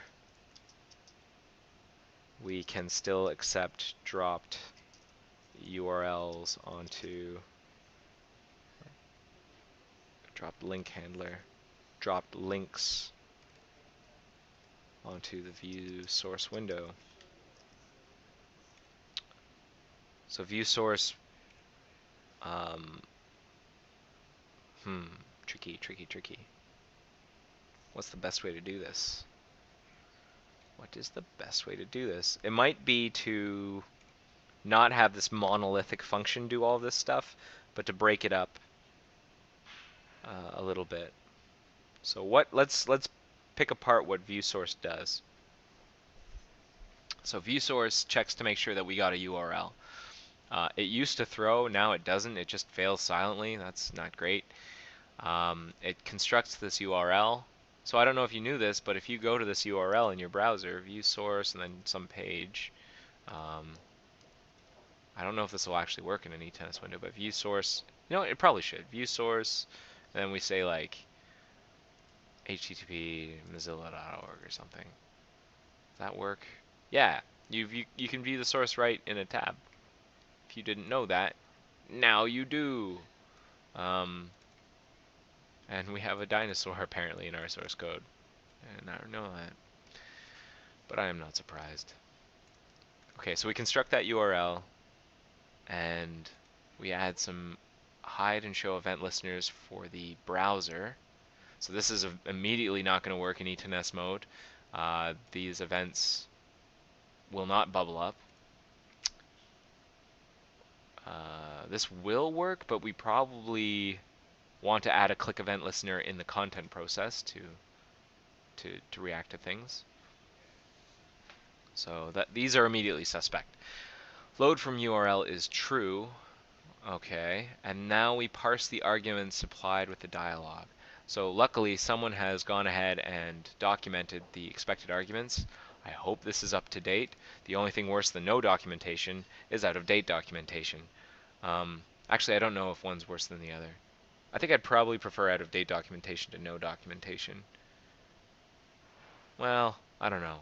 Whichever one wastes less of my time is the one I would prefer. So it expects the first argument to be a string, the second one to be the character set, third to be a page descriptor, fourth to be a line number, and the fifth whether or not the char set was forced by the user. So basically the structure that was sent, that used to be sent by view source utils, that we have just changed. Um, and is that also the structure that um, say Thunderbird was using? URL for the first argument and the character set for the second. Um, I'm pretty sure it is. Yeah. The line number to go to. Um, URL, mail character set, and then, woo, back button. And then just the URL there. Okay.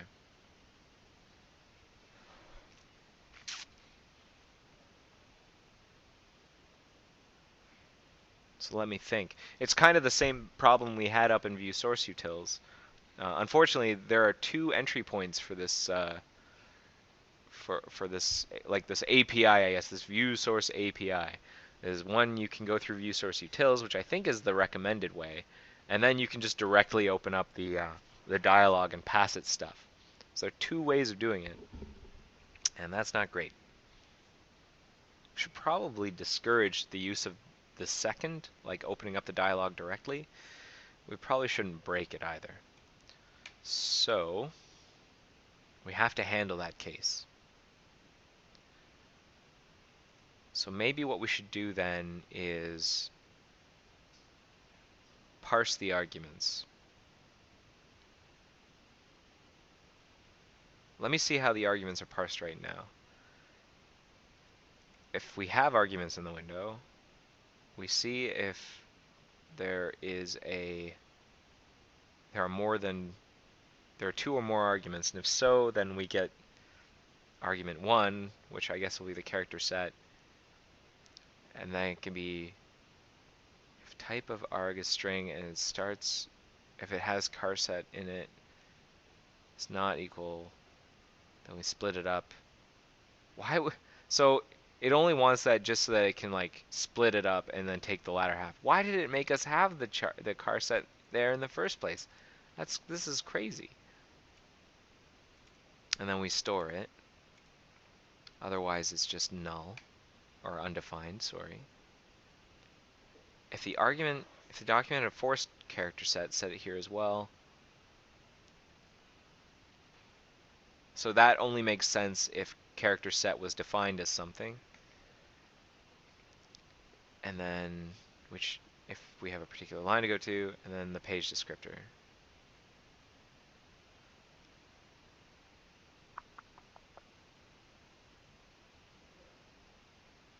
It's doing this like length check because it's possible that like someone didn't pass in the arguments, all of the arguments. So it's like that way, like we don't get an index out of bounds error if we like go window arguments 3, because I'm pretty sure you'd get that. Like if you do let x equal x5. Oh, it's just undefined. So maybe this is, I don't know why you're checking these lengths. Maybe window arguments is different. Arguments. Window arguments 5. Yeah, it's just undefined, dude. That's fine. That's fine.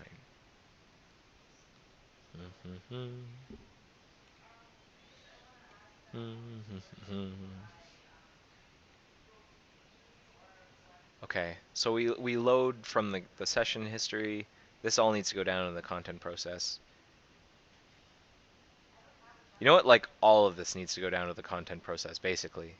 So what we should probably do is look at two things whenever this dialog opens. We should take a look at the first argument. If it's an object, we are running in modern mode. If the first argument is a string, we are running in compatibility mode, and we have to check all of those other arguments, which is basically what we did in ViewSourceUtils as well. And then we should probably deprecate opening up ViewSource directly and tell people to go through ViewSourceUtils so that we have a single choke point instead of two.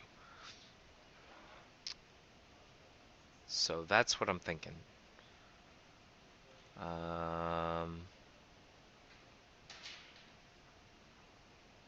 And instead of view source, I'm going to call it like let params equal parse params or load params window dot arguments.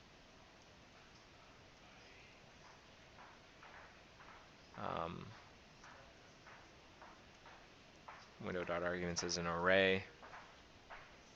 I'm pretty sure it's always defined. And then params will be what we pass to view source. And then in this case, maybe we'll do something like view source from link, which will be slightly different. I don't know. We'll see. Or view source from URL. Okay. Let's do it. Let's not waste any more time. So let's create a new function called load params. And so, see, this is interesting because they're called arguments here, and I call them params here, and then I call them params over here as well. Maybe I should just call them. You know what? It's time. It's time. I'm learning what's the difference between params and arguments. Parameters versus arguments. What is the difference? Stack Overflow says a parameter is the variable which is part of the method's signature. An argument is an expression used when calling the method. So I and f are the parameters, and int and 2 are the arguments. So the arguments are the values, the I and the f are the parameters. Okay. So this makes no sense. This should be args or URL. Today I learned. You know what? I'm keeping this log of things I've learned this week, and so I'm going to put that there. A parameter. I'll just put the link to parameter versus argument. I will blog about that on Friday. Okay, so args. Args or URL, and then I will recommit this stuff. Param. Pay attention to the other arguments. Args. Args or URL. Args. I should probably just have searched and replaced. Oh, what a waste of time. You know what? I will. Find, replace, params, args. Find, replace. I should probably just replace all. I'm paranoid that like I'll accidentally replace something that I didn't add that was also called params. Replace. Okay, good. We're good. Args, args, args, and then yeah, and this we'll call args. Args, args, and then here.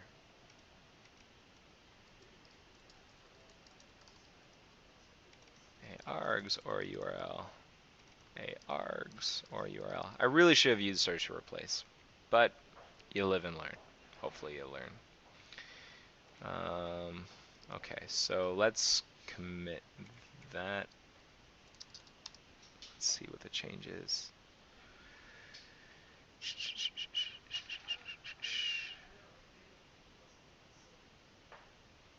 I only want to commit the changes inside ViewSourceUtils. So I'll use crecord.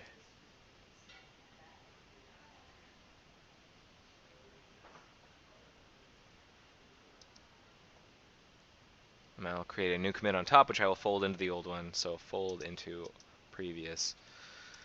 So here's a little bit of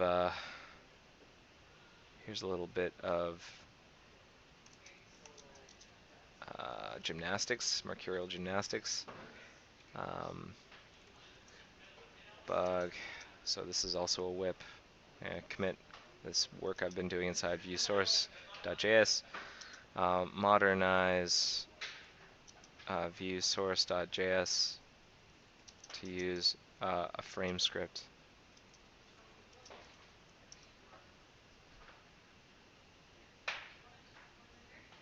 Because that's what I will eventually be doing in this patch. So I will now fold this one into this.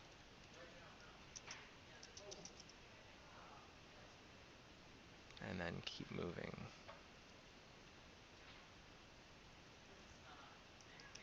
Modernize, modernize, galvanize. Boop, boop, ba-doo, ba-doo, ba-doo, ba-doo.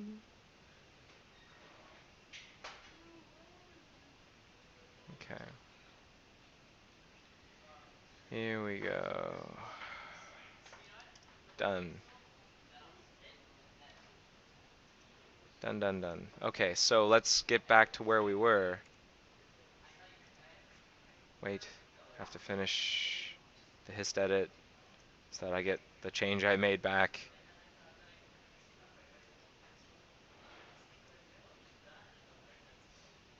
Actually, yeah, where did it go? What's going on? Hard drive. Mercurial. What you doing? There we go. Oh, I thought I had a function in here. What? Did I accidentally commit it to one of my oh,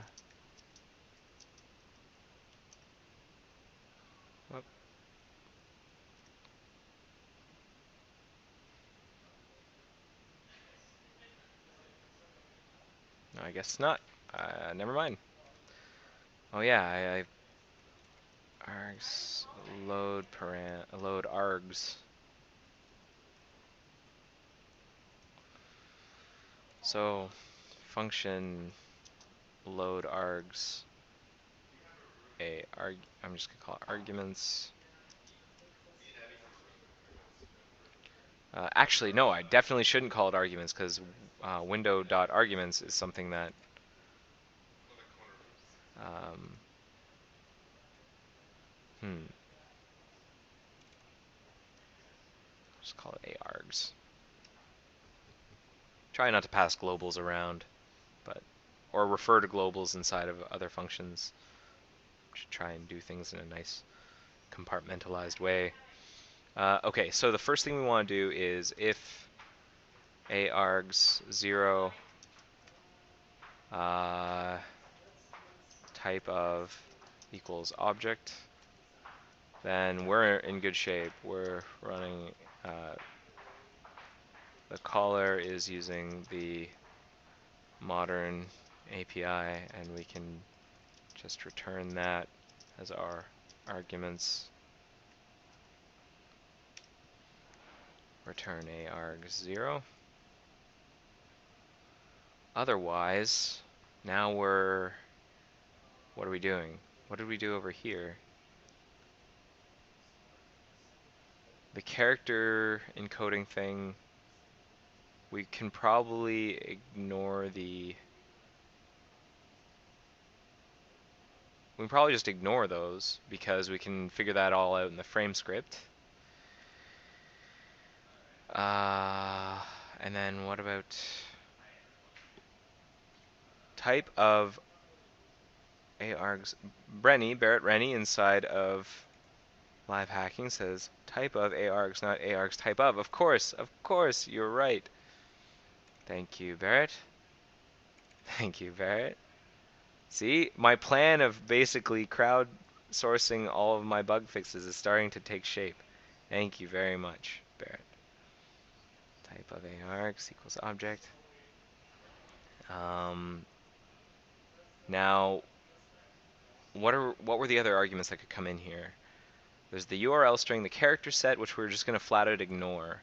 The page descriptor, which I guess in the... No, what are we going to do? What are we going to do? What did we do before? page descriptor.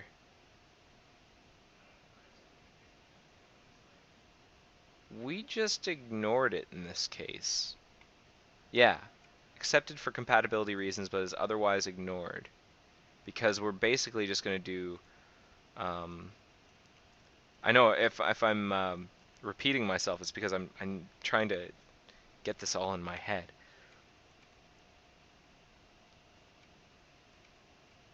Because we're going to try and get the page loader, the descriptor, off of the document. Default view requester. Web nav. So we QI it. We get the default view of the document.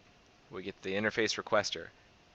Get it the web nav interface, and then we QI the web nav interface to the NSI web page descriptor, and that is what we care about. And that can all happen down the content process. So we will just flat out ignore anyone calling us with anything else. So in a way, we kind of have to duplicate the work we did over in here in view source utils. ViewSource.zool doesn't load ViewSource utils, does it? It does not. So I kind of have to duplicate this stuff. It's not so bad. If I had to duplicate it more than a couple of times, like more than twice, I'd probably be pretty upset. But this stuff that I'm adding to ViewSource, I plan on getting rid of very, very soon, because I'm hoping that I can convince the other applications to not ever use anything except the params whenever opening this dialog. Go through view source utils. Don't just open the dialog directly. So this might be useful, but first, what are the other things that could have been passed in? The character set, let's ignore. The page descriptor, we'll ignore. The line number to go to, we'll just that is useful. Whether the character set was forced by the user, that was a thing that I removed earlier, and I'm pretty sure that's something we can determine down the content process as well. And then, what about the document? Is it possible for someone to have passed in the document through here? I guess not. Except, what were we doing before with open? Okay, hang on. I need to go back and take a look at what was the current behavior without the underscore. Open an internal viewer. Whoops. The document's never passed it. It's only ever used to get the... It's only ever used... Shoot, to get the character set. So in this case, we do not have the document. Whoever's called us has not given us the document, but they've probably given us the page descriptor. So in that case, we cannot ignore the page descriptor in this case, because we have no way of, like, we will not be able to use any of this voodoo because we don't have a document. Shoot.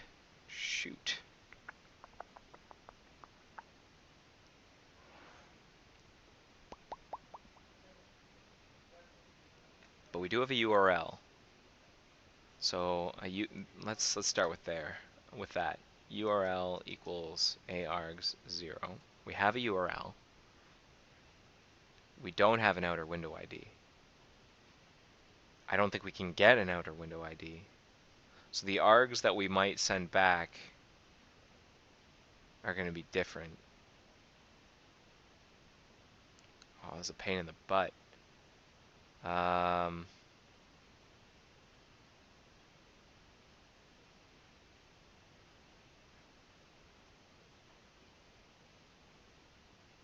I can't think of any way around it.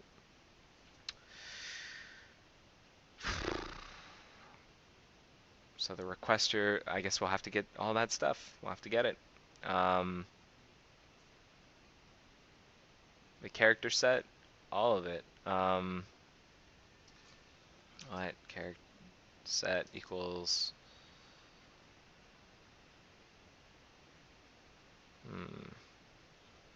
all this crap.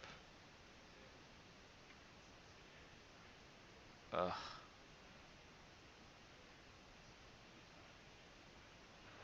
I guess I don't want to break this weird API of passing it with character set equals and then just splitting it again.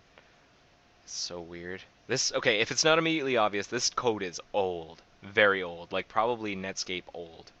So if you're wondering why this is just crazy, that's why. The old Netscape code is the craziest code. But you can't blame them. I mean, they didn't have all the cool JavaScript technology that we have now. So I guess we want to keep doing that. Extract the character set. If one was passed in, what else? What happens down here? Whether or not the character set was forced. Was the character set forced? I probably, you know what? This is super handy. I'm gonna take that.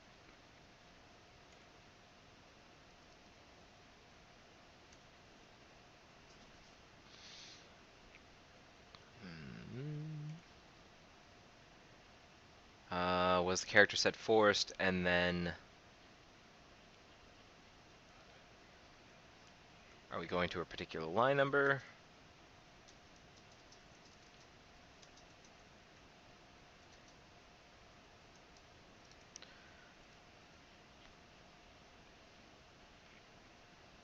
And then I guess the page descriptor. We need the page descriptor in order for this to work. Because that's the only way we can actually view the source. We don't have the browser. We just have the page descriptor. Unless we can go from the page descriptor back up to the document. That might be a thing. If we can go from page descriptor back to document, then we can go from document to like content window and browser and outer window ID, and we can use the new stuff. If we can go from page descriptor backwards, then I don't have to do all of this. So that's a question. Is it possible to... So here's what I'm going to try and answer now. It's 3:12. I've gone overtime. But that's okay. I'm may have to get open with serialized arguments, keep compiling except that this is what we're currently doing. I think I'm gonna move that stuff down. We're gonna do that next week. Okay. This is basically what we're doing right now. So here's what I'm gonna do. I'm going to see whether or not we can go from an NSI page descriptor, web page descriptor, whatever it was called, whatever it is, back to a content window. And if we can do that, we're in great shape. We can use sort of the new stuff and not have to have like two different modes of operation inside ViewSource. We can just kind of convert the old stuff into the new stuff and sort of work the old arguments so that they work in the new way, and then we can just use all of the new stuff without having outside consumers needing to know about it. If we can't go from NSI page loader, page descriptor, or whatever it is, back to a content window, well, then we kind of have to have, I think, two different modes of operation, which is less pleasant, because then that's two different things I need to maintain, and I'd really not want, because as the person who's hacking on this, as I've seen with printing, like this is an ancient piece of code, like I said, and I'm the one hacking on it, and as soon as I land these patches, I become the owner. So I really don't want to have to maintain two different modes. So let's see if we can go from NSI web page descriptor. What was it called? Descriptor? Page descriptor. Back to a content window. So, what do I want to do? Page descriptor. A page descriptor is QI'd from a web nav. A web nav is an NSI web navigation. NSI web navigation.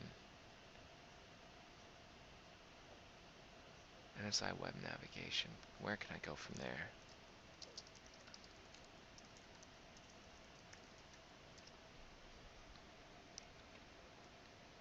It tells me whether or not I can go back or forward. Can I get the window? Give me the window. I can do things like command the browser. I can get the document. Yeah. I think that might be it. I can get the document, and then from there I can get the window, and from there I can get everything I need. I think. Let's see. Let's see if we can do it. So back to our test bed. I will open up a non-ETNS window, and I'll open up the browser console. Now let's reproduce this stuff in here. I don't know if this is what some might call a definitive test, but it will be enough for me to know that I can go from an NSI web page descriptor back to a content window. That's great news. Excuse me. So let's give it a shot.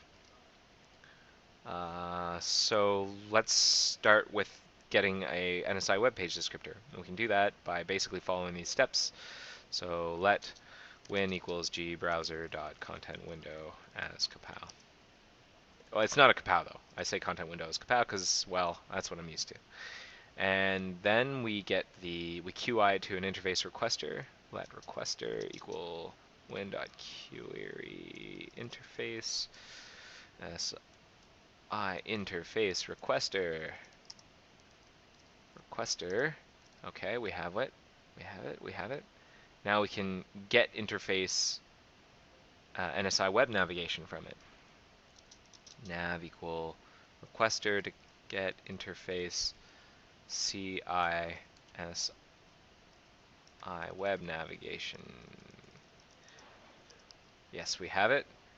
And then we want to QI that to a page loader. Let page loader equal nav.query interface CI then SI page loader. Web page descriptor, sorry. CI NSI web page descriptor. Does that make sense? Page loader. Page loader. Okay, page loader dot current descriptor.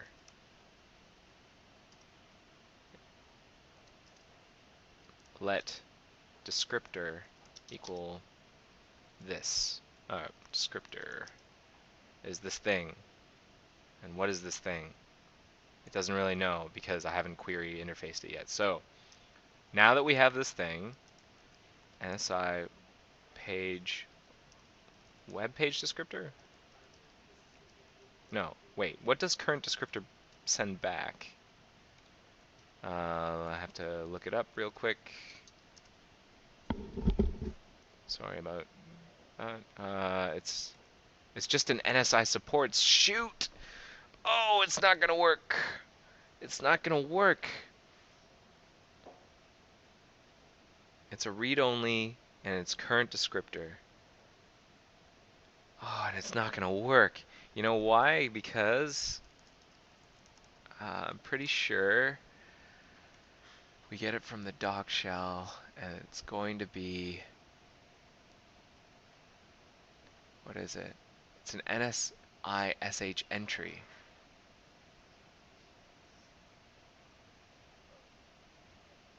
Is that it? Source? SH entry. Query interface. So maybe, hang on, maybe there's hope here. Maybe there's hope. So much drama. Can I QI it to an NSI SH entry? That entry. Yes, I can. Okay. Now what do I know about this thing? What does it have? Content viewer. Huh? Doc shell ID. That's important. What else do I have? Owner, parent. This is great stuff. Window state. Let's start with. So we might have something here. Let's say content viewer. What is the content viewer? Nothing. Shoot. Okay. What about the doc shell ID? 54. Great. Um, get any content viewer. What is that? Get any content viewer. What does that do? Not enough args. Get any content viewer.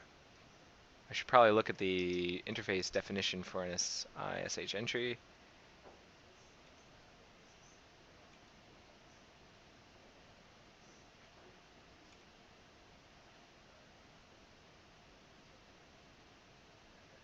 So yeah, this is what I should be looking at here. DOM window, content window, window. Save state of the global window object. That's the saved state. I want the window itself. I don't think one exists. Content viewer. Return any content viewer. Out. This is an out param. Owner entry. Return any content viewer present in or below this node in the NSISH entry tree. This will differ from content viewer in the case where a child has the content. So this might be what we want. Owner is interesting. What is the owner? Entry.owner. Null, so not interesting. Doc shell ID, BF cache. I wonder if it's enough to... I was wondering if maybe I could get the doc shell via the doc shell ID. Maybe. Base URI. I need to get the window. The thing is, I'm pretty sure this NSI SH entry is designed such that like it doesn't have to be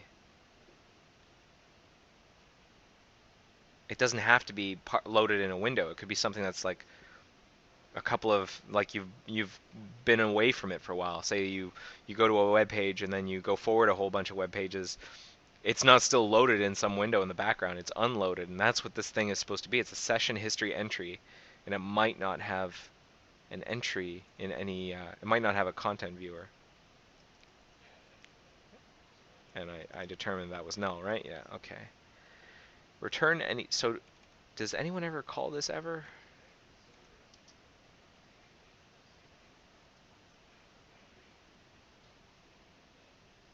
This calls it owner entry.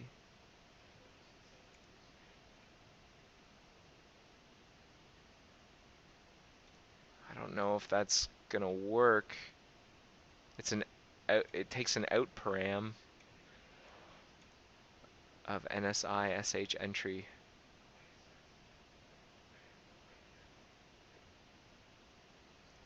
How do I fake my way past that? Get any content viewer. I don't think I can just pass it like an empty object or anything. Oh, I can. Let x equal that, and then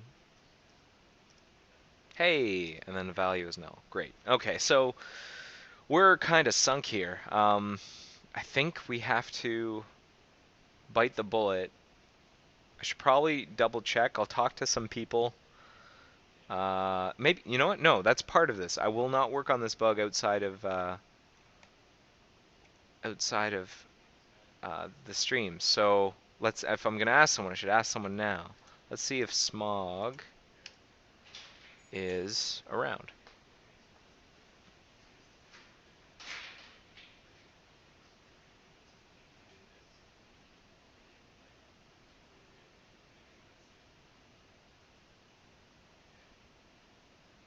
And Smog, where are you? Come on, Smog. Okay, well, I guess he's not there. I'll just maybe generally ping the room. Does anyone? Oh, you know who might know? So maybe. Hey, do you know if I can somehow go from an NSI SH entry to the content window for page if I know the page is loaded.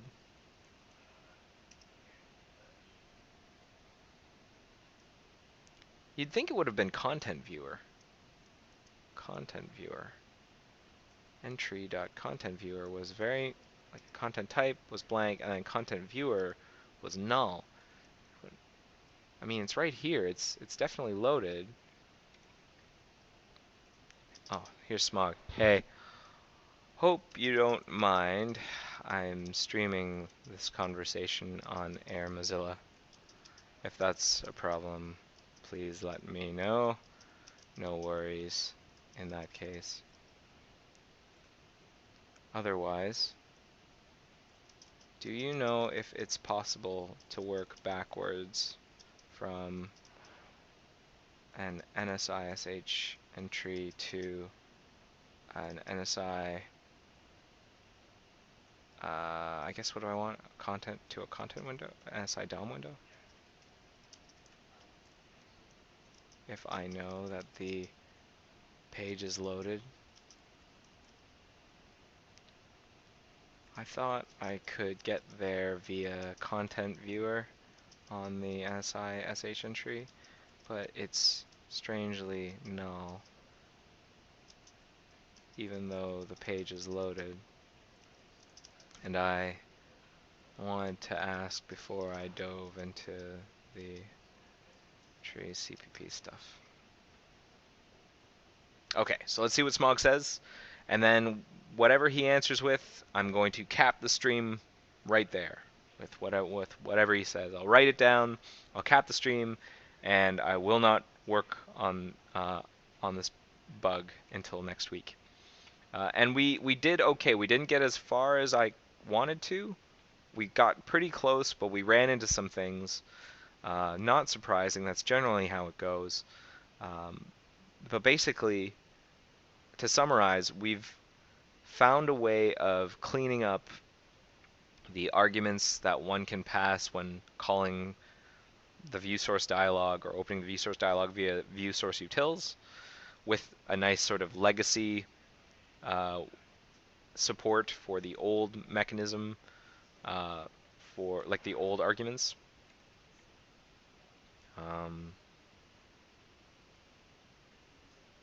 Unfortunately, I'm just looking at this, making sure that a document was... It wasn't optional, was it? View source. It might be. Shoot. A document. Does anyone... So I guess it's possible for someone to call view source with just the URL. Huh. In which case, I think we have to support that as well.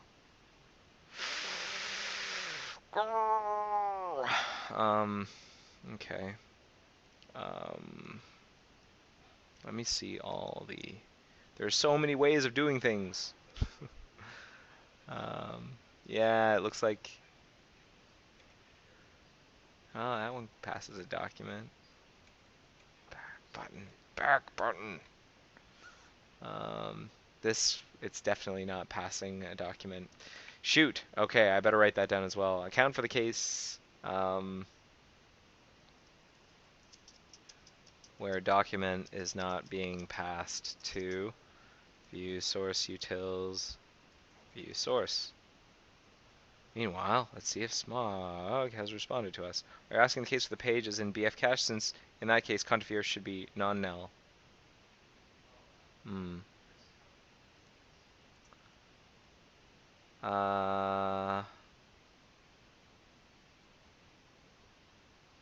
I guess I'm trying to determine if there's any way I can go from an NSISH entry. I guess, what am I trying to say here? This is for the view source work. We use the NSI supports current descriptor which is an NSI/SH entry from NSI web page, what, descriptor,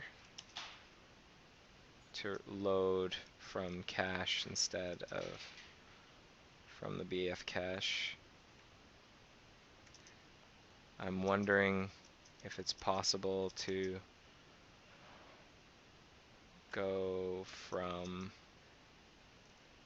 in the case that I'm talking about, that will only ever browser view source of document always expects a document.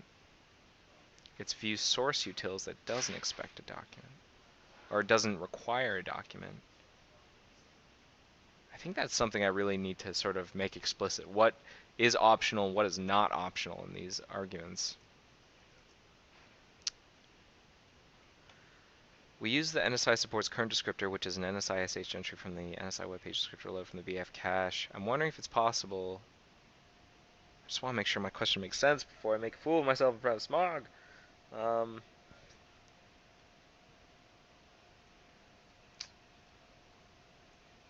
But in the event that we were able to get a web page descriptor, I was about to say, if in the event that we were able to get an NSI web page descriptor, it's because we had a document, but we're trying to account for the case where someone has passed us a web page descriptor. Okay, in the situation, in the situation I'm in, someone has passed me an NSI/SH entry,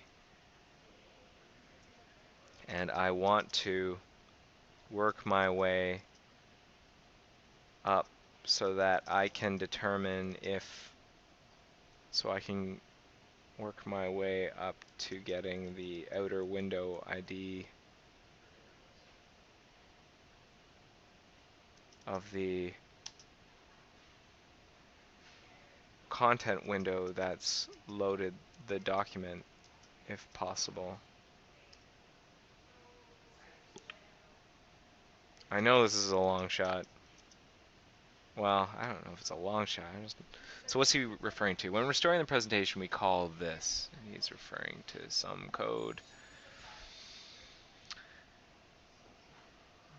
Now remove it from cache presentation. So that's when content viewer. Okay, that's so NSI content viewer or NSI SH entry content viewer is null because it's not in the BF cache. And the BF cache is the back forward cache that makes going back and forward very quick. We stash and cache these content viewers. Okay, I understand why the content viewer would be null in this case then. The document is currently loaded and being displayed.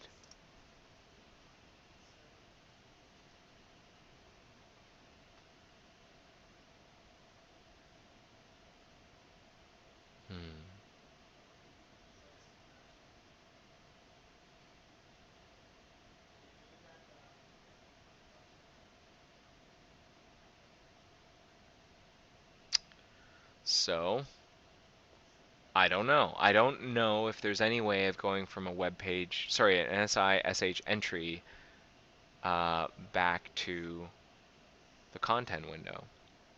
In which case, I mean, it's not the end of the world. It just means I have to support kind of that mechanism as well. Like, I'll have to pass that down maybe to the frame script and be like, okay, this is legacy. These are the legacy arguments. In that case, I'll very much want to like partition. I'll probably use different messages. I'll make it very distinct from one another, just because I don't want to intermingle legacy stuff with the new stuff. I don't know if I'm going to get an answer from Smog anytime soon, but I'll tell you what, whatever conversation I have here, I will paste into my notes here, and then I'll just stop. I'm not going to keep working on this until next week, so that we can have some continuity. And next week we'll pick up where we have left off. We will see. Maybe I'll sleep on it and I'll have some ideas on how I can approach this. But it sounds to me like we're going to be using two different modes. We're going to have to account for the NSI/SH entries being passed to us in the viewSource.js. So that's just the way it's got to be. Okay, so let me just switch back to my camera. Thank you so much for watching. I hope, like, I don't know if this idea is uh, like I'm just trying this out, this sort of continuity, so we can all kind of work on a bug together, right from start to finish, without little bits being missing in between, or large bits like 4 or 5 days worth of bits missing in between. I hope that's interesting for you. I have a feeling we're gonna get there. Like this, I don't foresee any serious problems with this bug. Um, I I mean, we're gonna hit little roadblocks, little design decisions like this and that, but I'm not too concerned. I think we're going to have a good time, and in the end, we're going to have a view source that works like what you would expect and actually behaves in a modern way. And maybe we can clean up some of this crazy old Netscape code while we're at it. Um, I think that's all I want to say. Oh, I did want to say one more thing actually. Looking at my agenda. Um, if you're in the Mozilla community and you're hacking on Firefoxy things or any Mozilla thing, like it doesn't have to be Firefox, it could be any of the other projects in the Mozilla community, I highly recommend these live hacking streams. Like I would love to watch other people hacking on stuff.